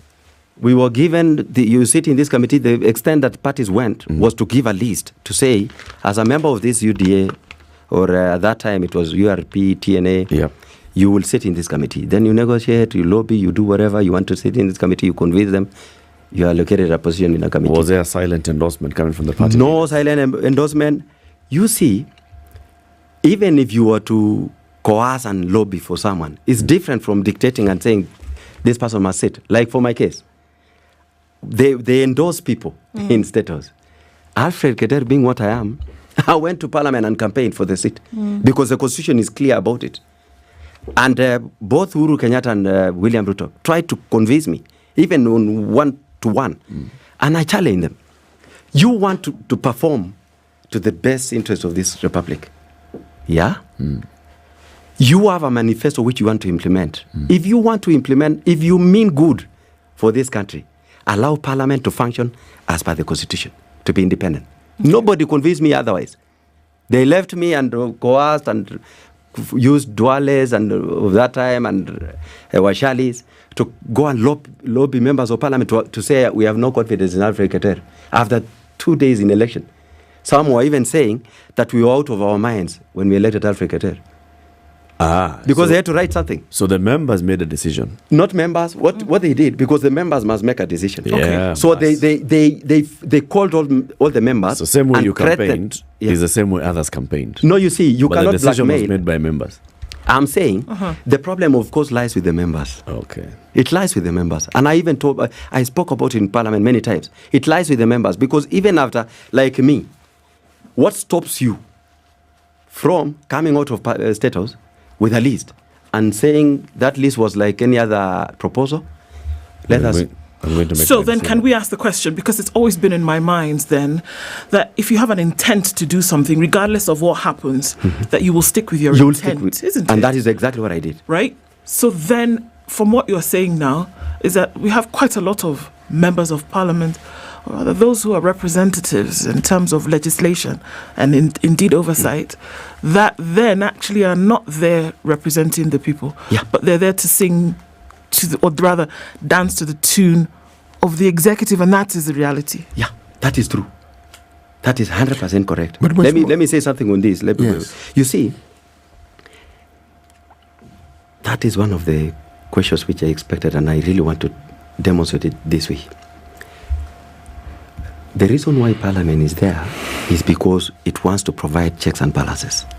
Members of Parliament should reason objectively, to oversight in an objective manner. I don't mean to just oppose. When it means good for the people, support it. When there's damage, or it can cause any damage, or it can cause any problem to the people you represent, challenge it. And there was a member of Parliament last week, it's actually this week, on Monday, who was challenged, and then she was asked, she was from Muranga County, let me not mention names. She was asked, what happened? How did you pass this law, the finance bill, which is now making us to be paying some taxes we didn't know. For avocado. It's good you remember, Eric. It's in the news. And then... It's in the news. Then she said it's like a Bible. Really? You mean the finance bill? It means two things here. One, that member of Parliament, which I don't want to call them honorable members. They are not honorable. And I hear some normally introduce themselves, I'm honorable so and so. You allow others to honor you it is not you to call yourself you are honorable. It's Eric to say you are honorable. But you cannot say I'm honorable so and so. It's not a doctor. It's not you did not earn it. So, that honorable member, I'm sorry to use the name honorable, does not deserve to be called honorable member. Because one, she is either does not know her roles as a member of parliament. Two, she did not even consider, or she has no capacity to consider a bill. You know, there are 3 stages of a bill. Did you experience such members during your time? We had so many. Who are not reading And bills. it is not about they didn't go to school. You know, being a psychophant, the qualities of a psychophant, you remove your brain and put it aside. Mheshimiwa, I want you to pause there. Thank you for bringing this up. What happens to members of parliament once they take that oath of office? Because there's this person you know to be an upright person, stands for the right of the downtrodden. In fact, the reason why they were elected. Then they get there. What happens? The challenge. You are there for 2 terms. What happens? Chalewa is saying the same thing on social media. He says, these politicians have their minds when they're out in the cold until they get to power. But it is partly true, but not entirely. Because I was in parliament and you remember, I spoke about the ills of government 24/7 for 10 years. In my entire time. You remember I spoke about the NYS, I spoke about the cost of doing the railway, I spoke about all these things. And most Kenyans know me for that. To answer CT on that issue, you see, most members of parliament when you're elected, they are dark forces, including the ones who are in status. They use money to manipulate your thinking completely. By the time you are 2 weeks, you don't even know what you represent. What do you mean? How is that done?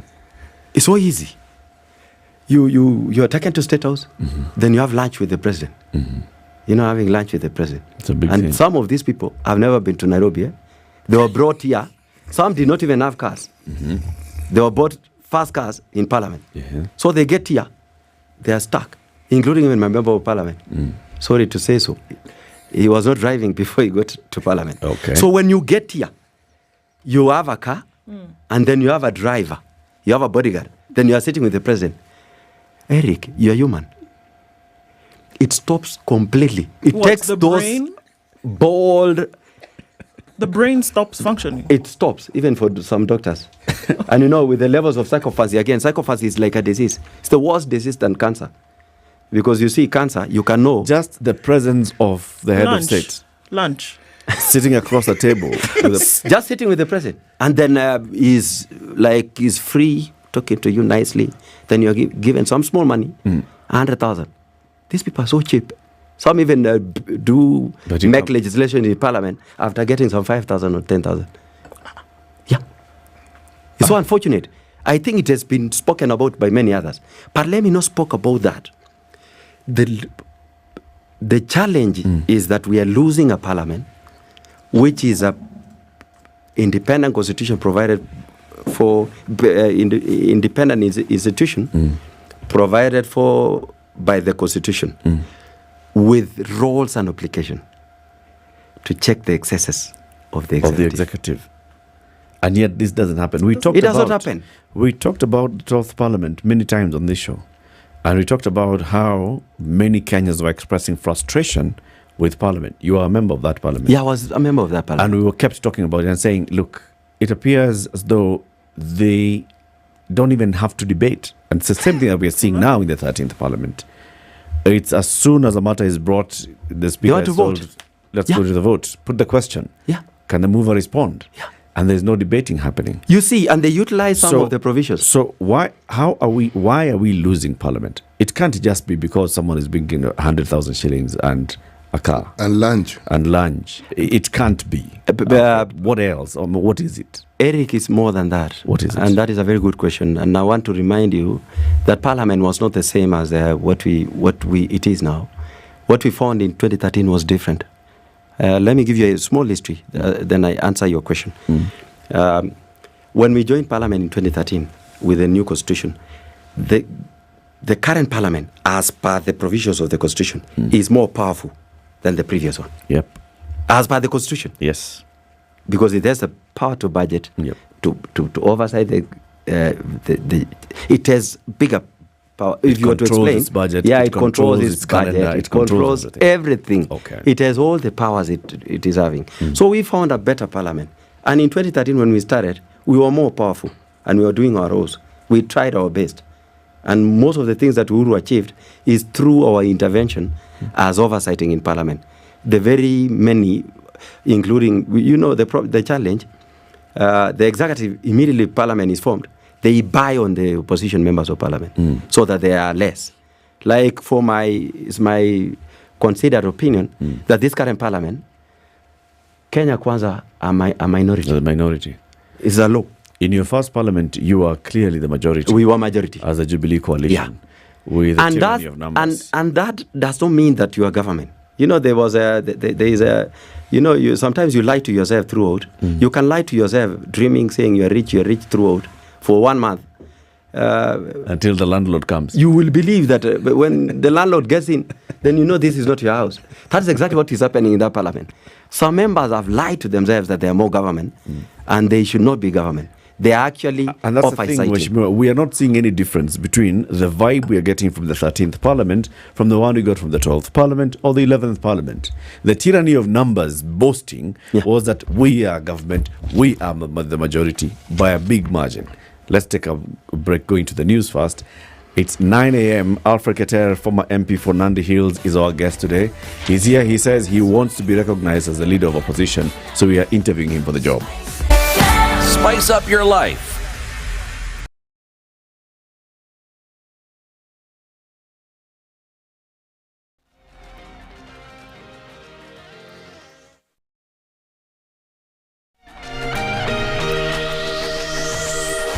Good morning. This is the News Wire. I'm Lau Ubaga.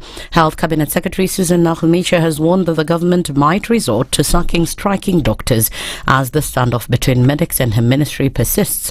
Doctors have downed their tools since last week in protest of the government's failure to post medical interns and the ministry's non-adherence to doctors' 2017 CBA. So we have to put a measure in place. The places have to be manned. There's an ICU, somebody has to take care of the patients. There's an emergency, somebody has to take care of the patients. So I cannot sit and say, since the doctors are on the strike, then we sit. No, this is a place of rational thinking. They have been called to a negotiating table, and not even by the Minister of Health, by head of public service. You see, if you are supposed to be on duty, and you are not on duty, we have gotten somebody else to do the job. Surely, what do you expect? What do you expect? If I have recruited somebody to do the job, I allow the person to do the job. This event comes as doctors have maintained that their strike is still on and they'll be holding a procession tomorrow. On Friday this week, all the doctors across the country will assemble in Nairobi and will be having a very big demonstration, mother of all demonstration, to demonstrate, to illustrate to the government that we are not happy and we will not be happy for anything rather than the outcomes of the issues that you raised in our strike notice. I am more certain that in the next 1 or 2 days, realize that even they will not be able to do emergencies, both in Kenyatta University teaching at the Federal Hospital, both in the Moi teaching at the Federal Hospitals and Kenyatta National Hospital.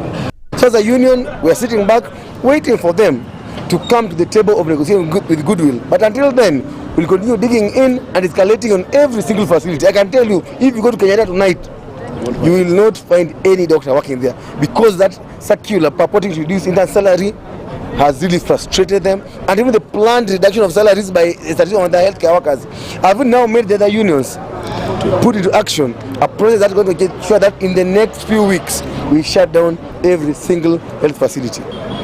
A man has died and another has been seriously injured after a gold mining site collapsed and trapped them in Ikolomani, Kakamega County. Police say the two were using heavy machines to crush stones in this artisanal activities, oblivious of the environmental impact. The government has banned mining activities in areas until the National Environmental Management Authority conducts an environmental impact assessment to give ecological guidelines.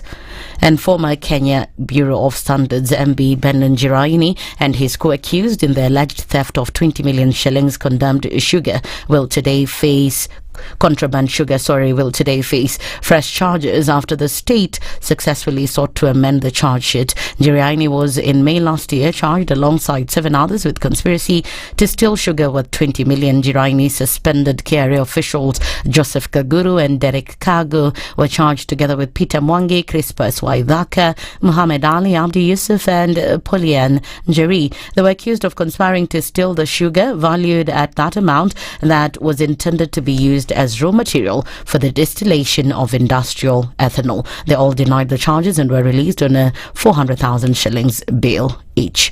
And finally, the hearing of the case challenging the implementation of the new Social Health Insurance Act proceeds today before a 3-judge bench of the High Court. Justices Alfred Maber, Robert Limo and Frida Mugambi had the petitioners' complaints on how the Social Health Insurance Act risks locking out a section of Kenyans from accessing crucial health services on account of mandatory registration, which they term unconstitutional. But the state defended the new law, saying its provisions are aimed at facilitating efficient delivery of health services. The hearing enters its second day today.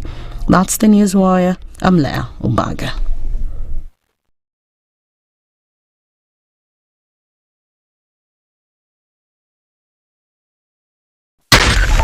.4 Spice FM, Nairobi.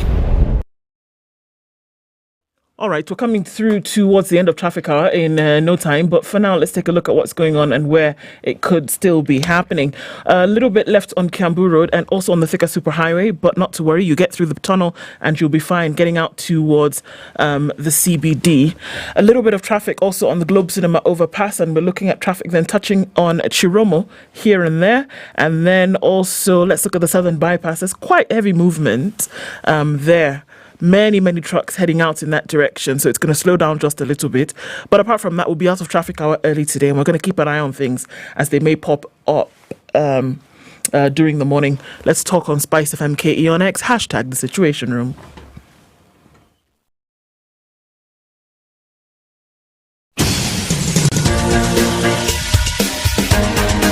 This is The Situation Room, the home of hard-hitting political commentary and penetrating insights about the state of the nation. This is a talk radio experience like no other. The Situation Room, a place for hard truths, debates, and elevated conversations. The Situation Room, witty, political, engaging, deep, controversial. In the room, we have C.T. Muga, researcher, academic, seasoned political observer, a fountain of wisdom in these politically uncertain times. Ndu Okoh, Nigerian by birth, Kenyan by choice, communications expert, Pan-Africanist, a truth seeker and believer in people power, and Eric Latiff, agent provocateur, the man in the chair, seasoned journalist, news hound, a man who believes in punching up, not down. This is The Situation Room, the only way to start your day. 9. On to the final hour of The Situation Room. We'll also open some phone lines at some point to engage with Alfred Keter, the candidate for leader of official opposition. Have you made your call to for Serenity Springs in Lanette to Username Investments Limited? We said the number is 0725 000 Yeah, 0725 000 SMS the word plot to 20321. Username Investment are selling an eighth of an acre for 1.499 million shillings in Serenity Springs, Lanette. It's basically a controlled development. They have done everything. They've done the perimeter wall, they've done the gate, they've done the water, they've done the roads inside the estate. They've planted trees so that the greenery already starts. When you're getting there and you're building your home, you already find some grown trees, and they've not cut even some of those old trees that are there. They have designed it in such a way that the plot will keep some of the old vegetation in place. They have pulled power. Power is available on site. The land itself is adjacent to Tamak, the road from Nakuru city to Olkalau town. And this is already a tarmac road. So they're saying, look, everything is all lined up. All that's missing is you plus your investment. 1.499 million shillings. You can own it very simply by just putting in a deposit of 10%. and then you can clear the rest within 30 days. Or if you'd like to have a longer repayment period, talk to them. 0725 222 0725 000 222. That's the number. City, remind us the day's proverb. Bread ilikuwa imekamata lock. Kabisa. Iliwekwa chini kama If a rich man who does not know himself is worth less than a poor man who does. A rich man who does not know himself is worth less than a poor man who does. Yes. And Alfred, you told us it's all about your potential. Right? Knowing what you are. If you know what you are, even if you're a weak person, you at least are working on your weaknesses so that you can improve. If you are a strong person and you don't know what you are, bure kabisa. Bure kabisa. Okay. As we're going to the break, you were telling us about, what happens to members of parliament in our politics and how our parliament just becomes completely emasculated by the executive. It's supposed to be oversighting the executive, but then it just becomes subservient to the executive. And that appears to be the nature of our politics now, Alfred. Why is our politics appearing to go this way? Because, you see, when we have a leadership that have no integrity and they have no, maybe, a calling, is not what you speak on the promises that you make when you're campaigning. It's about something that a drive in you that you want to make a difference. And if you lack that, or sometimes you can have that, but because of the circumstances and the background, I've told you, there are members of parliament who have never been to Nairobi. They were brought to National Assembly or to Nairobi through an election. They've never been here. They've never gone abroad. The first time they took a flight is when, after getting into parliament, then they have some seminar abroad, some workshops, which, if we were to interrogate, is part of the austerity measures that we must address. Is it really necessary to go to Singapore every time to look at what they do? And you come back. Yesterday, I saw news somewhere coming from an ambassador, the US ambassador to Kenya. And she was asking a very fundamental question. Why are we importing peanuts instead of producing, growing, and supplying within even the region, exporting into the region? When someone is trying to explain about this housing, they are saying, this housing will create employment. That's one of the things they are saying. Is it the only way of creating employment? If I were to put it this way, if I were to sit as a president, official opposition is the alternative of government. If you were to give me an opportunity to explain and demonstrate what prudent leadership should do, given an opportunity to sit in those offices, you should not be seen to be advocating for building houses on the basis of you want to create employment. If you want to create employment, create sustainable employment, like putting up factories, which it will not only attract the same, they are saying because of the building materials they're getting from whatever, the same factories need the same materials. And then the factory, when you complete, the employment starts. It's not like the house. When you're building your house, for example, if a city were to ask you, when you're building your house, the moment it was complete, all the employees left. Completely. Yeah. But you see, for a factory, it starts. And it affects the entire sector of the economy. It is when it will you will employ someone that is growing the raw materials from the farms. And the economy of growing raw materials is an entire economy. It employs so many people. The ones who have the machines, the ones who supply seeds, the ones who supply insecticides, herbicides, and all the chemicals that are used in the farms, and many other things. And then there is the transport as an employment, as an opportunity to the factory. And then after getting to the factory, the work starts. There are many employees in this factory. After there is an end product, there is also transportation to the markets. They are the marketers. They are the businessmen who are supplying them. And some of these raw materials can improve on our foreign exchange because we can export. Let me tell you something that So as opposition leader, What is it that you would say if you are given the opportunity to be the president? What would you have done to make sure that then we are attracting investment that starts factories? The first thing that you should do is to ask yourself, why are we not having investors in this country? And this is the country that is known for very cheap labor globally. And that's why we are exporting them, which is something that I want to interrogate maybe later on in terms of a president pronouncing on live TV that is advocating for Kenyans to go to Uganda, not just Uganda, to go to Saudi Arabia, to go to UK, even our nurses, experienced nurses, which it is documented by statistically that we have less of our medical, practitioners in our health facilities. But I just want to explain this bit of what were you going to do if you were to be the president. The first thing that you do is to address the challenges of investors coming here, which is the cost of power. Bring down the cost of power. Bureaucracies. Why are you applying about 40 licenses? For what purpose? I have one license, which is NEMA. It has all those other, incorporate all these licenses into one. You understand? Reduce the bureaucracies of investors coming here. Number 3, security. We don't have good security here. Most people don't come here because of insecurity. Really? Yeah. We have challenges to do with insecurity. As you speak, there is a red alert by the Americans that all those Kenyans in Nairobi, stick to your houses. Because doctors are going on strike. But there are many challenges, these strikes and stuff.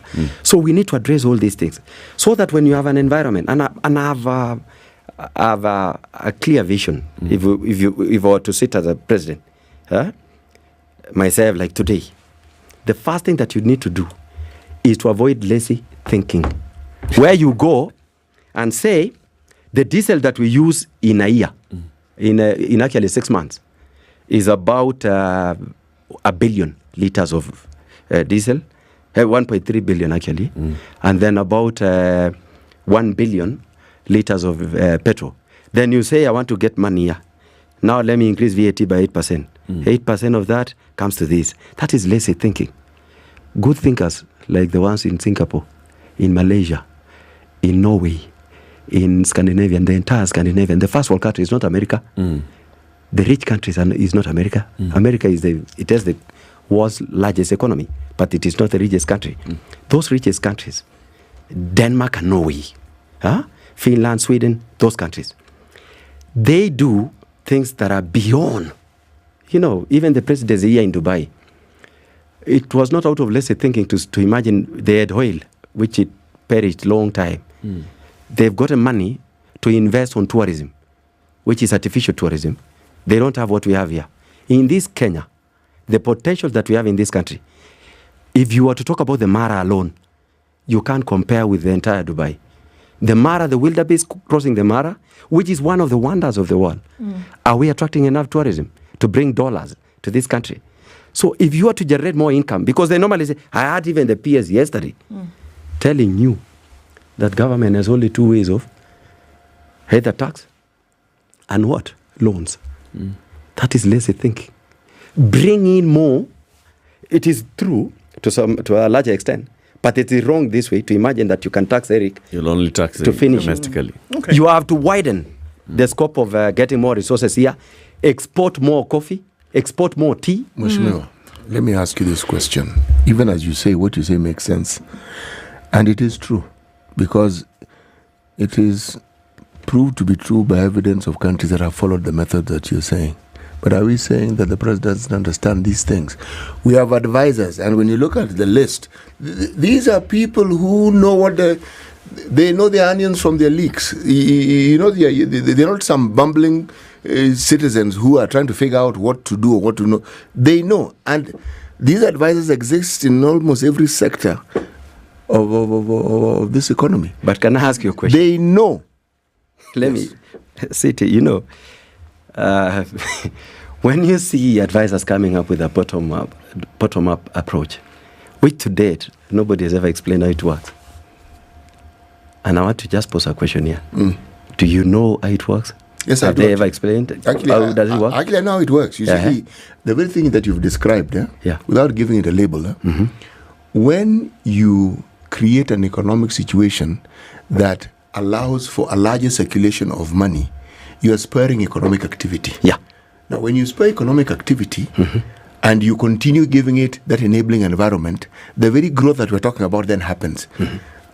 Employment is created. All these things that you're saying, because there's more money, so you can tax more. Now, it starts, that is a bottom-up approach. No, but let me explain this, City. Yes. My understanding to bottom-up approach Yes. was like you address from below.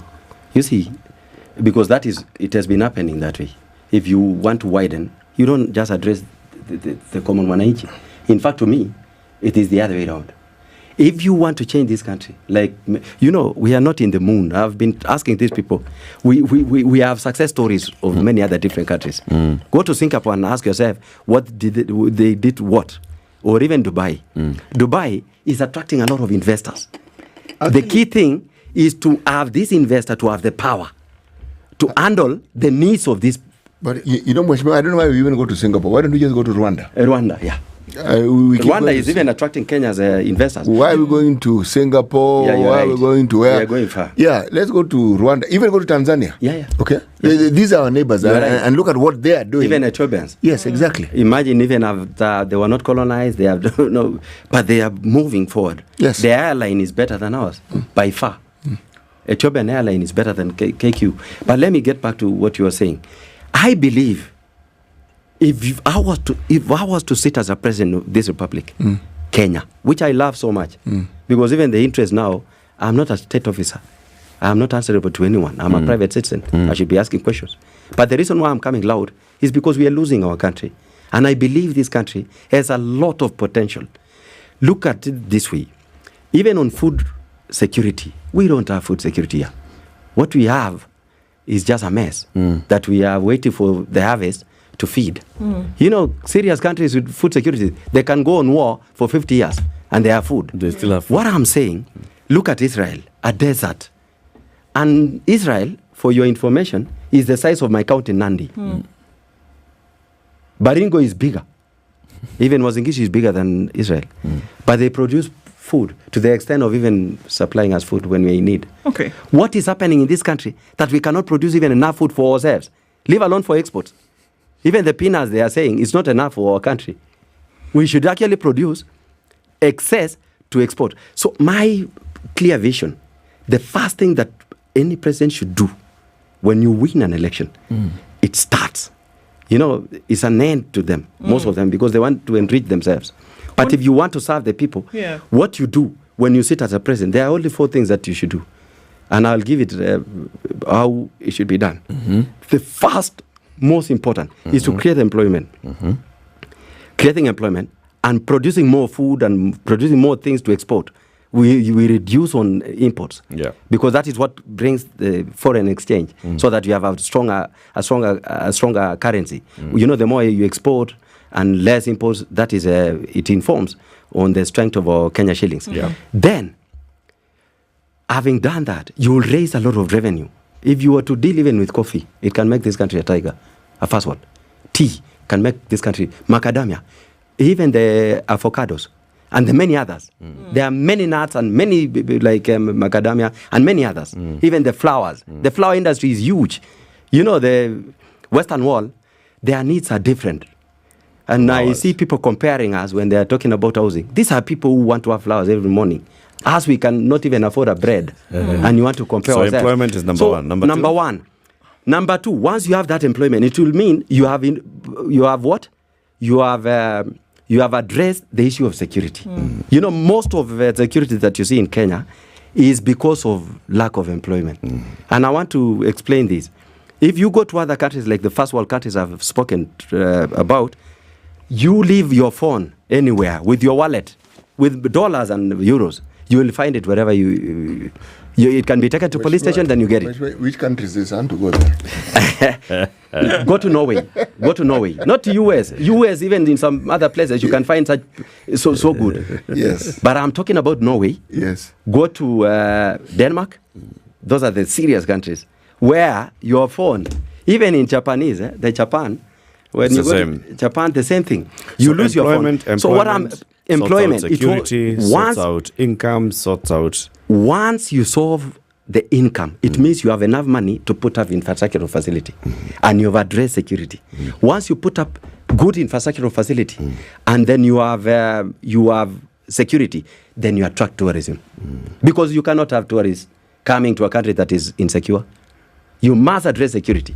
Then you pump into security, to tourism. When you market your tourists, they will come here in magnitude of millions. I have to ask you the question I asked you earlier on. Are we saying that those who are in government right now don't understand this? They don't. Look at their team. You know, in 2022, immediately William Ruto and the team formed their cabinet. I asked people, this is a flop. Why? And they were asking me why. I challenged them. At that time, there was a World Cup in Qatar. And I told them, you know what? Very good soccer fans already know who will win. To that extent, who will go to semis and finals. Top three at least. Yeah, because of what? The squad. What is their team made of? You understand? The moment William Ruto gave out this cabinet that we have now, I know it was a done deal. It was a done deal. Relegation. Yeah. You've understood? It's clear. No, me I actually haven't. No, I've answered your city. I've answered your question partly. That it's not just that they don't know, but if you look at the team, look at the entire team, and I'm telling you, even the challenges that we had in Uhuru government, the people who used to defend the corruption scandals in NYS is made up of this cabinet. The people who used to defend the railway, and they're actually the first ones to come and say, we want to expose the scandal. We went even on national TV with one of them, the current minister in charge of transport and infrastructure. We went on national TV, Jeff Koinange live, to interrogate this issue of where I was doubting the railway. And he was defending it that time. The entire cabinet is rotten to the core. And that is why we have this challenge. You cannot succeed in... The day I become president, if Kenyans were to allow me to be president, the first thing that you need to do, it's not about your brains which will move this country forward. It is your determination and the will, the drive to change this country. And then the team that you form will now intervene to the challenges that we are facing, and then we move. I have explained to you, Eric and Ndu and City. You've seen my roadmap. The first thing, create employment. Okay, let's talk about a collective citizen responsibility when it comes to dissatisfaction in the way an administration is running the country. We've seen this, and oftentimes the question is, how do you then keep your leaders to account? How do you then say, hold on a minute, the things that you told us that you were going to do, you actually didn't do? Because I hear you. I mean, as from what you're saying, that's the reason why you want to be in the opposition, the leader of the opposition, to keep people in check. Over the last couple of weeks, we've seen, and this is one of the ways it's voiced, that if the administration goes to one place or another, the executive travels, we've seen heckling, we've seen people voicing, and it's agitation, it coming out and saying, actually, no, we are not okay, things are too expensive, we don't feel that the plan that you had set out for us is working. What we've seen as a result of that is threat of arrest and, you shouldn't do this. There's a certain level of respect that should be demanded for the seat of the president. How else should people project? How else should people try to at least show that they're not satisfied with the status quo? What are your thoughts about that? First and foremost, I would like to say, I don't like when I see the president losing his status, the respect that the office demands.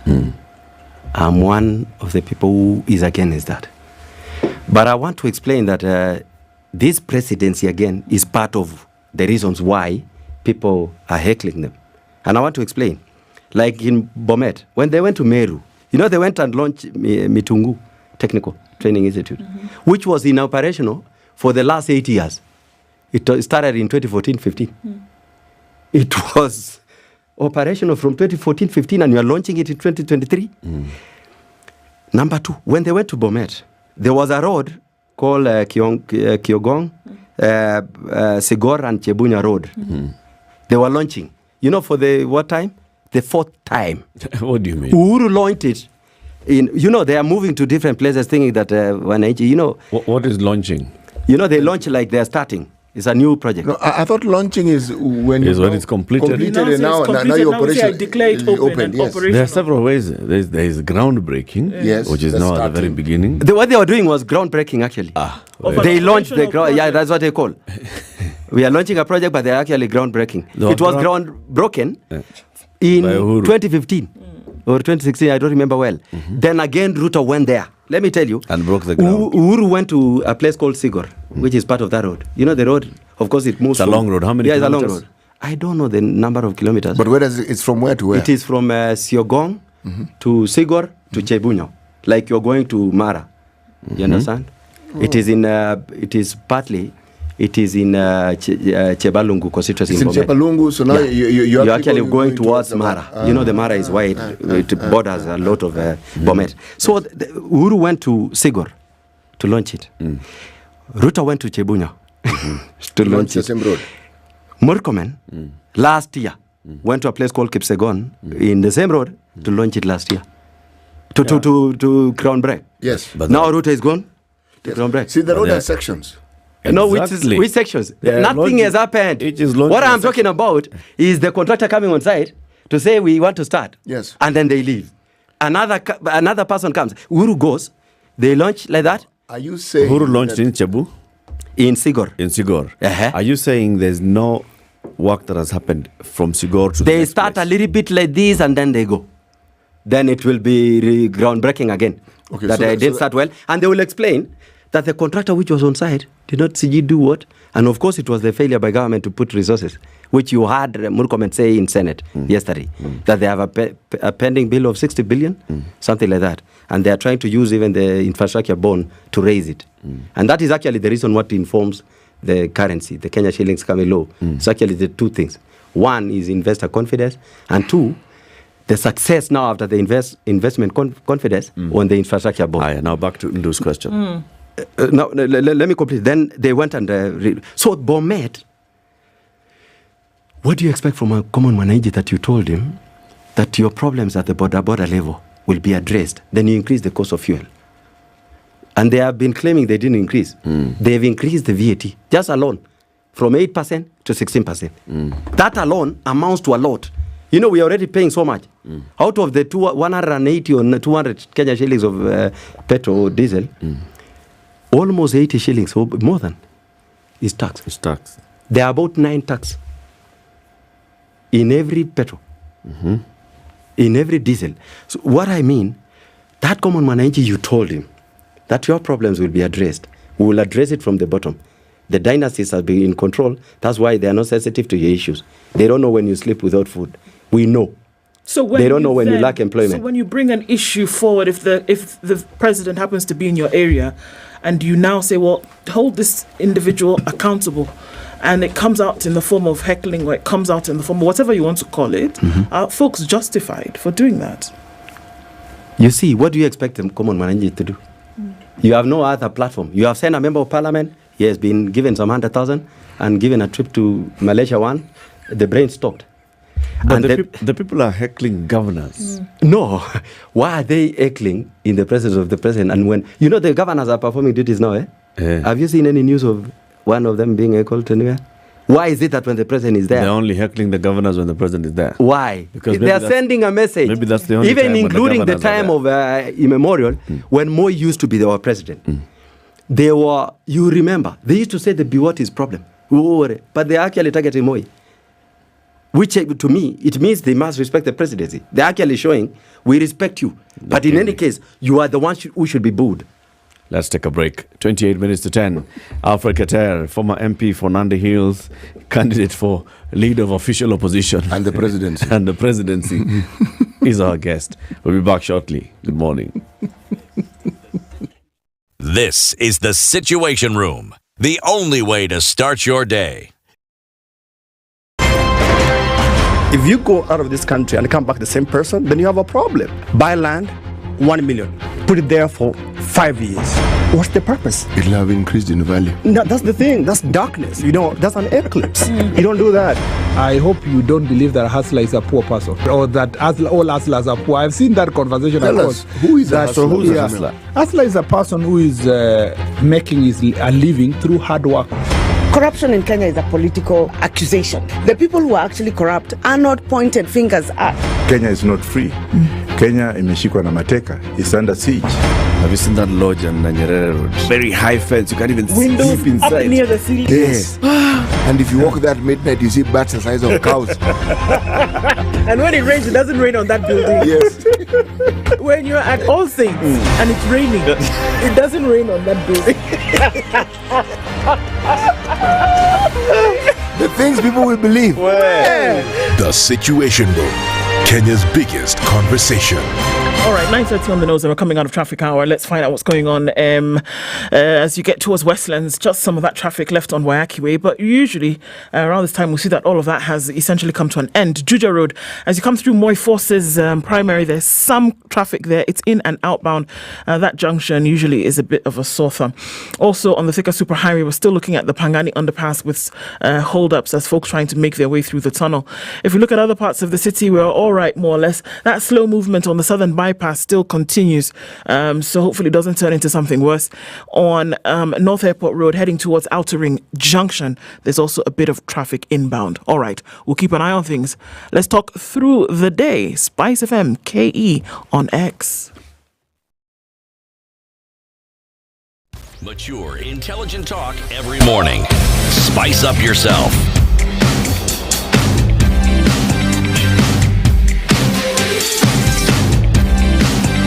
Mornings done right. 94.4 Spice FM, Nairobi. Our conversation with Alfred Katara. So, Alfred, this heckling story and the booing, we saw it in Meru, we've seen it in some parts of Central, we've seen it now recently when the president was in the South Rift, in several counties, but not in all. The heckling has not been happening in all areas where you can say that then the people are sending a message to the president. It's specific leaders who are being heckled.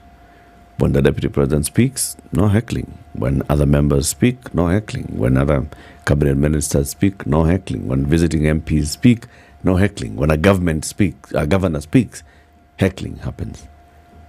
Are you saying that message is... It is clear. It is being sent to the presidency. You see, these governors are even, I know the governor of Kericho, the governor of Bomet, they are not that unpopular. Let me remind you, there was a cabinet secretary who was booed. Yes. Chirchir, even Murkomen. They have booed, I think, almost 5 or 6 of cabinet secretaries, many.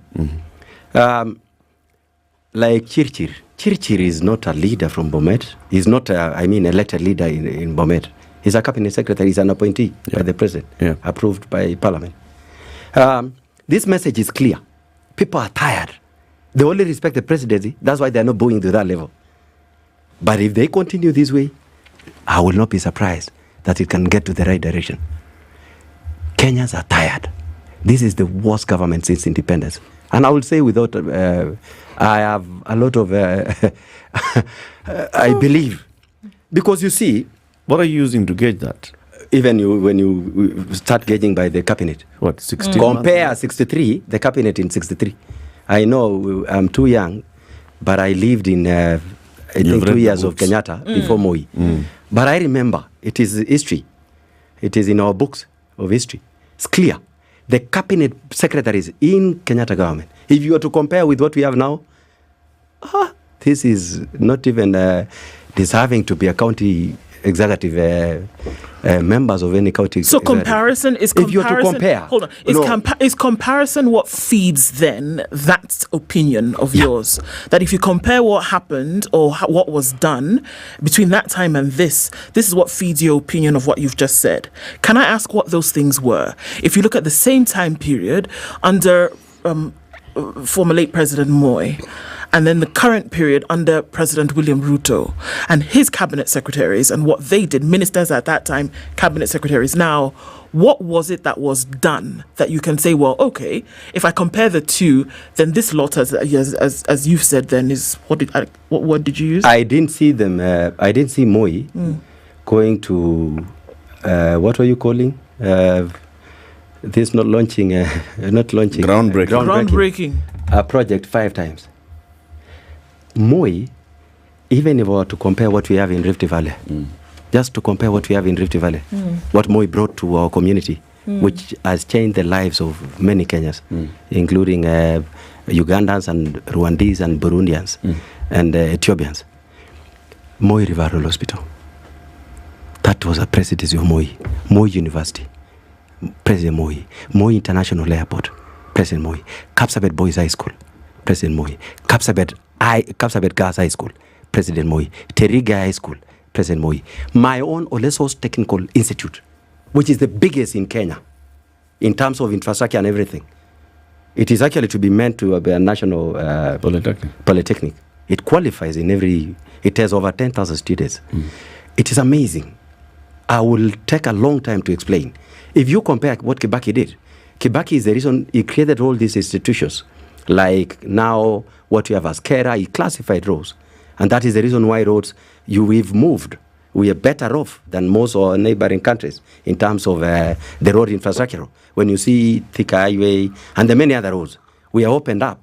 At least there is a tarmac in every county. It gets to every county. We used to have roads in a small section of this republic. Electricity used to be for the rich. I grew up in the rural setup where it was meant for member of parliament and some managing director. And you? And they used to use one transformer. In the whole community, one transformer. And you have you cannot even apply, you cannot even imagine. When you imagine, it was a treason. What I'm saying, Kibaki transformed this country. Free primary education. And that is why the same electors who are heckling them and booing them are informed. They know what you said in your manifesto, which you are not implementing as you promised. They spoke about our mothers when they give birth. Within the first 3 months or so, the diapers were free. The sanitary towels were free for gas. Is that happening? No. The gas was to be what? They said free gas. Then they said a free mutungi. They amended it. But all those things are fake promises. You know, this is the only time where you find a whole presidency lying on live TV, including going against contradicting the offices which are created by in the constitution, like KRA. KRA comes up with this information that we are collecting badly, we are doing badly. He says, no, I know, not the KRA. Many occasions, even when you are on live, when you are hosting him, I remember when we was being interrogated by many journalists. The last he did address the nation. He was being asked a question like, Ndungu is telling us that the economy is not doing well. No one asked Ndungu, ask me. Really? That is a cabinet secretary in charge of treasury. And you're saying you know better than the cabinet secretary in charge of treasury? Let me explain even this myth called the housing, which is because it is a constitutional provision, which is a right to housing, they are addressing it. There is right to life and property. What is happening in Baringo now as we speak? Thousands of families have moved 50 kilometers away. There are children who have been denied the right to live because they were killed. Others have been denied the right to education because they've moved. They don't have schools. The right to food, all the rights. And you know, that's a small section of Kenya. If you mean well about this housing, why don't you address that? And you see, these people did not come from the moon, as they claim. Like we found empty coffers. These people, the deputy president, the president was a deputy president in the previous regime. He knew the challenges that we are having. And you see, when you come here to tell us that you are trying to really help us, you are part of that regime where you used to tell us National Youth Service is doing some programs in slum upgrading to clean up our cities. What was it intended as what? A scandal. And I spoke about it. It was going to be a scandal. They defended it that time, including his entire cabinet ministers. Let me not mention their names because they're about the entire cabinet. But I just want to say, these are the people who defended the ills of the previous regime. And now, they are claiming they are not part of that regime. But when they see a good thing, which happened that time, like last mile, where Uhuru helped to connect electricity all over, they are part of it.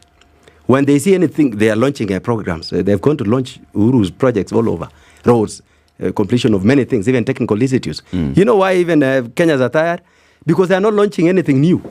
They are either doing groundbreaking for something that has been groundbroken 5 times. I don't know why these grounds are hard, that it must take a whole president 3 times or 4 times to re-break it for it to happen. You see, it is ridiculous. Those things that are happening like that, is making the president lose the respect that he deserves as an office. So what should happen? What would you recommend that happen? I would recommend whatever you promise, stick to it. You had a manifesto. You believed in bringing the lives of our people from the approach you called bottom-up, which I have told you. I can demonstrate. It cannot work. I'm a very good student of economics. It is impossible. Even from the fuel. You know, fuel, in first world countries, the one I've mentioned, and I want city, try to go to Norway because you want to see. Just go to Oslo, Norway, and leave your phone. If you lose, I'll buy you 4 phones. Bus. iPhone 15. But let me get back to because we have to save time. What I'm saying, stick to what you promised. Stick to what you promised. Now the issue then is accountability, and you're saying, I mean, and again, we don't even have somebody who's checking. We should have Parliament to act as an independent constitution as per the provisions of the constitution. How can we make our parliamentarians? The members of parliament, the Wananchi themselves, they must elect people who are independent in thinking. Okay, we elected them. But we elect them. And we thought that they're independent in thinking. Then we find out that they're not. Then we find that that a lunch. Then, as you said, they went to Malaysia. But there are recall, but provisions. You know what you did with the recall clause. Yeah. It was messed up in parliament. Yes. Yeah, they were trying to protect themselves. So now, but I just want to say, now as Kenyans, you and I now are equal, right? Yeah. We are Okoh Inje. We are the hustler proper. What can we do to make sure that those that we've put in offices of responsibility do their job, from members of parliament to the presidency? What we should do is what I'm doing now to advocacy. At the same time, those common Wananchi, they have no platform. I know they've been doing a good job, like telling them, reminding them in rallies that you didn't come to do anything here. You are groundbreaking. I wrote that it was groundbroken 3 times. This is the 4th time. Let them know that you have issues. That is important. But to the leadership, the president should dissolve his entire cabinet to come up with a fresh, if he wants to help this country. But as things I've seen, the way even at some stage the media were raising issues of concern about one of the CSS, and the president defended. I know him. You might think he looks like he's a strong person that he can stand against his word, but when on a closer look, he fears those cabinet secretaries. Why is that who appointed them? But he appointed them. He fears for some reason we don't know. You know, they have come a long way in their many things they have done together that he like, can I really offend you? At the expense of the country. Let me tell you, how did they exist in the first place? Why are they sitting there? Including those who went to sit as permanent secretaries. You know, there is something that I did not mention. That's part of the biggest failure of this government. PSS. Out of the 52, almost 30 are not career civil servants. You know, that's a reserve for career civil servants. People who have grown through the ranks so that you understand a ministry. You know, you're actually the accountant of a ministry. If a ministry, accounting officer of any ministry, because you understand the nitty-gritties and everything, the challenges, the cartels who are in the ministry and everything. So you can address better. But a stranger, a former politician who ran and lost an election, you make them because you want to like compensate or to reward him or to permanent secretary position, which is a public service. It's a public service sector. Even the PSS, so it should come from the public service experience. In the civil service. Yeah, that's the point I'm making here. Can you just take your time? It is in public domain. Read the 52, and there are clauses on public service where you must have to represent all communities. Let me explain what I have noticed with the current permanent secretaries. The Kisii community makes a good number of this country. They sit in 2 counties and they're in Nairobi, Nakuru, wherever. The Kisii community, I'm talking about the Kisii community. But they are not in, there is none as permanent secretary. Out of 52, imagine. A whole community. I have to ask this, because when we look at, and one of the things that you said at the beginning of this was that, you know, the position of, you know, the leader of the opposition, and we know the areas around which such a position would require one to act or behave.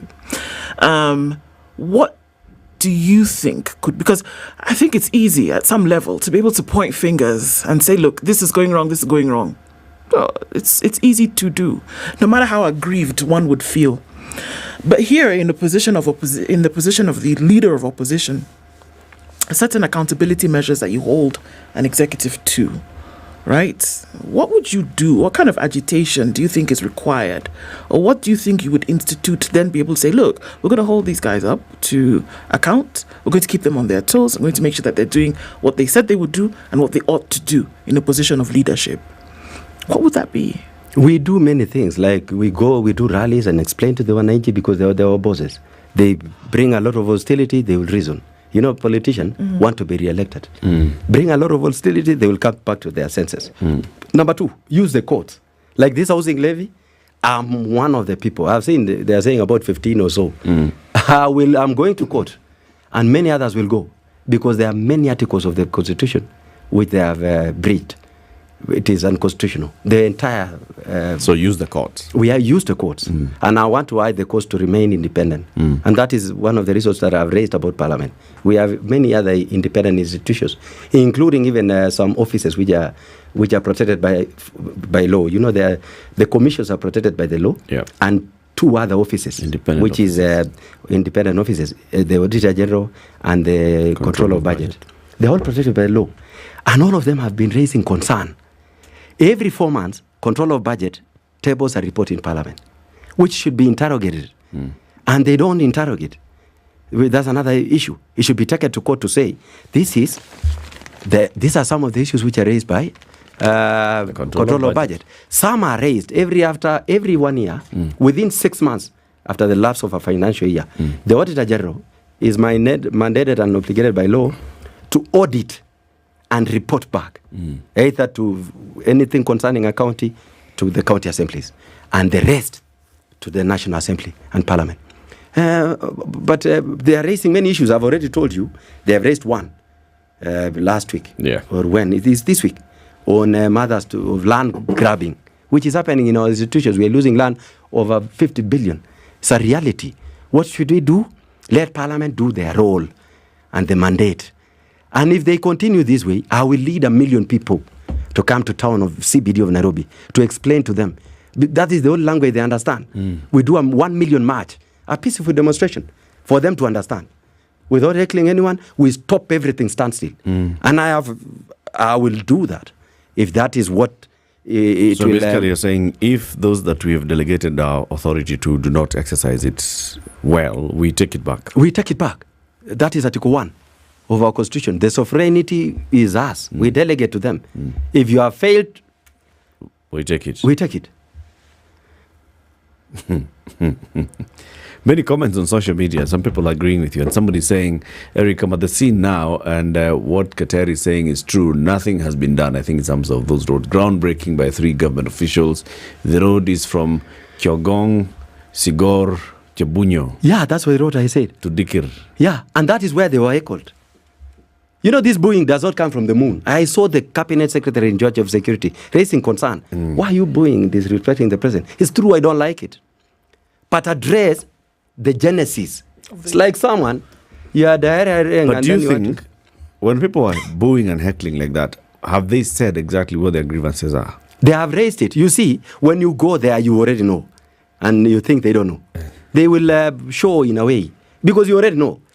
Eric, if I was coming to SpiceFM or KTN today, and then I come and sit here over something, and we agree. From today onwards, I'm painting this room. Then after a month, I'm coming again.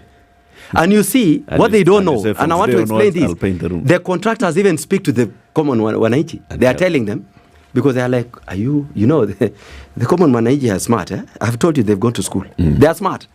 On average, we have so many people who have gone to school, even graduates, architects, which this regime spoke about them. There are mamambogas who have a degree. Yeah. Many. There are borders who are architects, lawyers.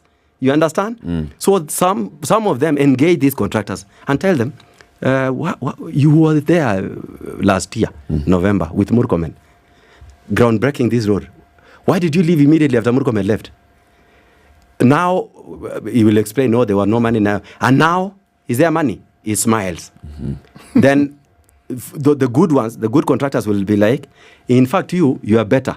So you are still going with the president to that other project. As we are living here now, immediately after the president leaves here, we are leaving. Let me explain what happened about 2 months ago when the president coined this issue of Taptengele, Finya computers to get money. Yes. He did it in Tindret, which is our neighboring constituency. In any case, it was one constituency, Tindret. And then it split it to Nandi. I was the first member of parliament to in Nandi. And I give credit to my people who supported me to be the first member of parliament in Nandi. The same day, there is a road from Imaki to Nandi. When the president was in Tindret, some contractor with machines, everything was in Imaki. Then it was like the president is not coming to Imaki because it was hostile. They got a lot of hostility, worse than even what you saw in Bomet. The turnout was low. The people were there was just sitting and watching.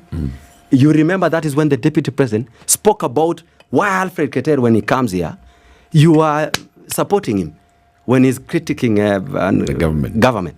Why are you supporting him? And why are you members of parliament not even challenging him? The members of parliament didn't answer. They will not be given opportunity. When I go to any function in Rift Valley, members of parliament run for their lives because they cannot manage.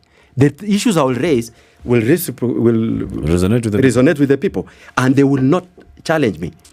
I've done that many times. You've seen it was on national news. What I'm saying, because I resonate with the people, I know what their challenges are. So when they were in Tindred, there was a contractor posting like he wants to start something in Imaki because the president wants to go through Nandis to Kapsabet. So the president didn't go through Nandis, the contractor left. So what are you telling those Wananchi? Then you come back after 4 months and explain that there is hope. You know what this regime has lost? Not just. So why are the contractors leaving? They are leaving because there is no money. What do you mean? They are told, can you come by force? Or we leave you. You lose that contract. They are forced to attend because they are mobilizing their resources to come there, to pause as PR exercise. PR is real in this government. What they are doing, 95% is propaganda and PR. 95 is a bit high. It is even 100. Sorry let me amend. No, it can't be 100. I mean, let me tell you, what have they achieved? Have you seen anything they have done? The only thing I saw a house of an athlete. I have seen things they have done. In these houses that people keep complaining about, I have seen foundations laid. I have even seen walls coming up. And do you know why they have So it is not nothing. The South Sea ones, you can see that. Yes. But can I explain? Even in Bomet, I saw houses coming up. So it is not nothing. Not in Bomet. The Bomet, they were launching the other day. But let me explain, they were groundbreaking. It is not. Let me tell you, the reason why they are doing, have you asked yourself why? Because one, it is unconstitutional. It is illegal. It is irregular. It is irrational. It is not a priority. Why are they insisting? Because they have interest. They are the suppliers of materials. They are making money out of it. It's a tender to them. You think they are addressing the housing issue? If it is true they want to address the housing issue, why don't you address insecurity in Baringo? Why don't you just address? Why was the government so fast to address only 2 people who are purported to have heckled a presidential function? But you have not addressed someone who has taken life, displaced people, thousands in Baringo. I mean, you understand? There is a teacher, a blind teacher, who was killed in Baringo by bandits. There is a sitting member of county assembly. There is no replacement so far because of the challenges that we have with IBC, which lost life in Samburu. Why don't you address these people who are taking lives? Why are you addressing someone who is heckling? Why don't you arrest these people who are displacing people from their houses? Do you know what I mean? Baringo, there are over 50 schools which has been closed. It's 50. 50. Ask the leaders there, they are crying like small babies. From the Senate up all the way to down. As you speak, there is a motion which was brought by the senator of Baringo. I was with him in Parliament. Honorable Cheptumo is a lawyer, an advocate. He brought a motion to declare banditry and cattle rustling as a national disaster. Yes. Really? And then you are telling, let me give you an example. Instead of addressing that, they want to take our police officers to Haiti. Ile shida Haiti ni kubwa. Haiti iko wapi kwanza? How many Kenyans have been there? I doubt even if the president has been there. No leader in this country. I can't. Alfred, unajua ile shida Haiti ni kubwa bwana. Ni shida gani? Kuna shida huko kushinda hapa. Hii bandit tunaongea. Whole country iko bandit. That we are losing and we are displacing families, and then we have the capacity. Let me tell you something. The same US government which is giving you, they're actually giving, and that's what they're after. I've told you, there is every interest. When you see them moving and acting on anything, housing, there is an interest, a financial gain. If it is about Haiti, there is money being exchanged in form of tender. I saw the cabinet secretary the other day saying we need to buy equipment for the police because the money is coming from America. Americans are giving us money to have our police go to Haiti, which is closer to the US than Kenya. That's number one. Number two, they're even doubting our insecurity issues, saying we are not secure. That's why they're issuing red alerts, saying our American citizens, if you have some phones and jewelry, take care. Nairobi is insecure. Yeah? If Kenya is insecure and Americans, according to Americans, why are they giving us money to go to Haiti, which is closer to them than us? It is because of interest. It is sad to say that, but I'm saying on live TV, it is. And I want to say this. Closing remarks. As I close, the leadership of this country must know this fact, that we are here temporarily. We will be gone. The entire cabinet of Kenyatta, they left us long ago. The first parliament of 64, there are hardly 2 members of parliament who are still, former members of parliament who are still surviving. We are here and we will leave. And this greed that you are taking, you will not take it anywhere. By the time you die, remember the words of Alexander the Great. He said that you will never take anything. You will leave everything and you will go down to the grave. Let us transform this country, or resign from your positions, allow others who have the willingness and the power and the conviction and the experience to change this country. Thank you so much. Alfred, former member of parliament, Nandi Hills constituency, has been our guest. Thank you for tuning in to Kenya This Conversation. Tomorrow is Friday. We'll be here. Now it's 10 a.m. Have a good day.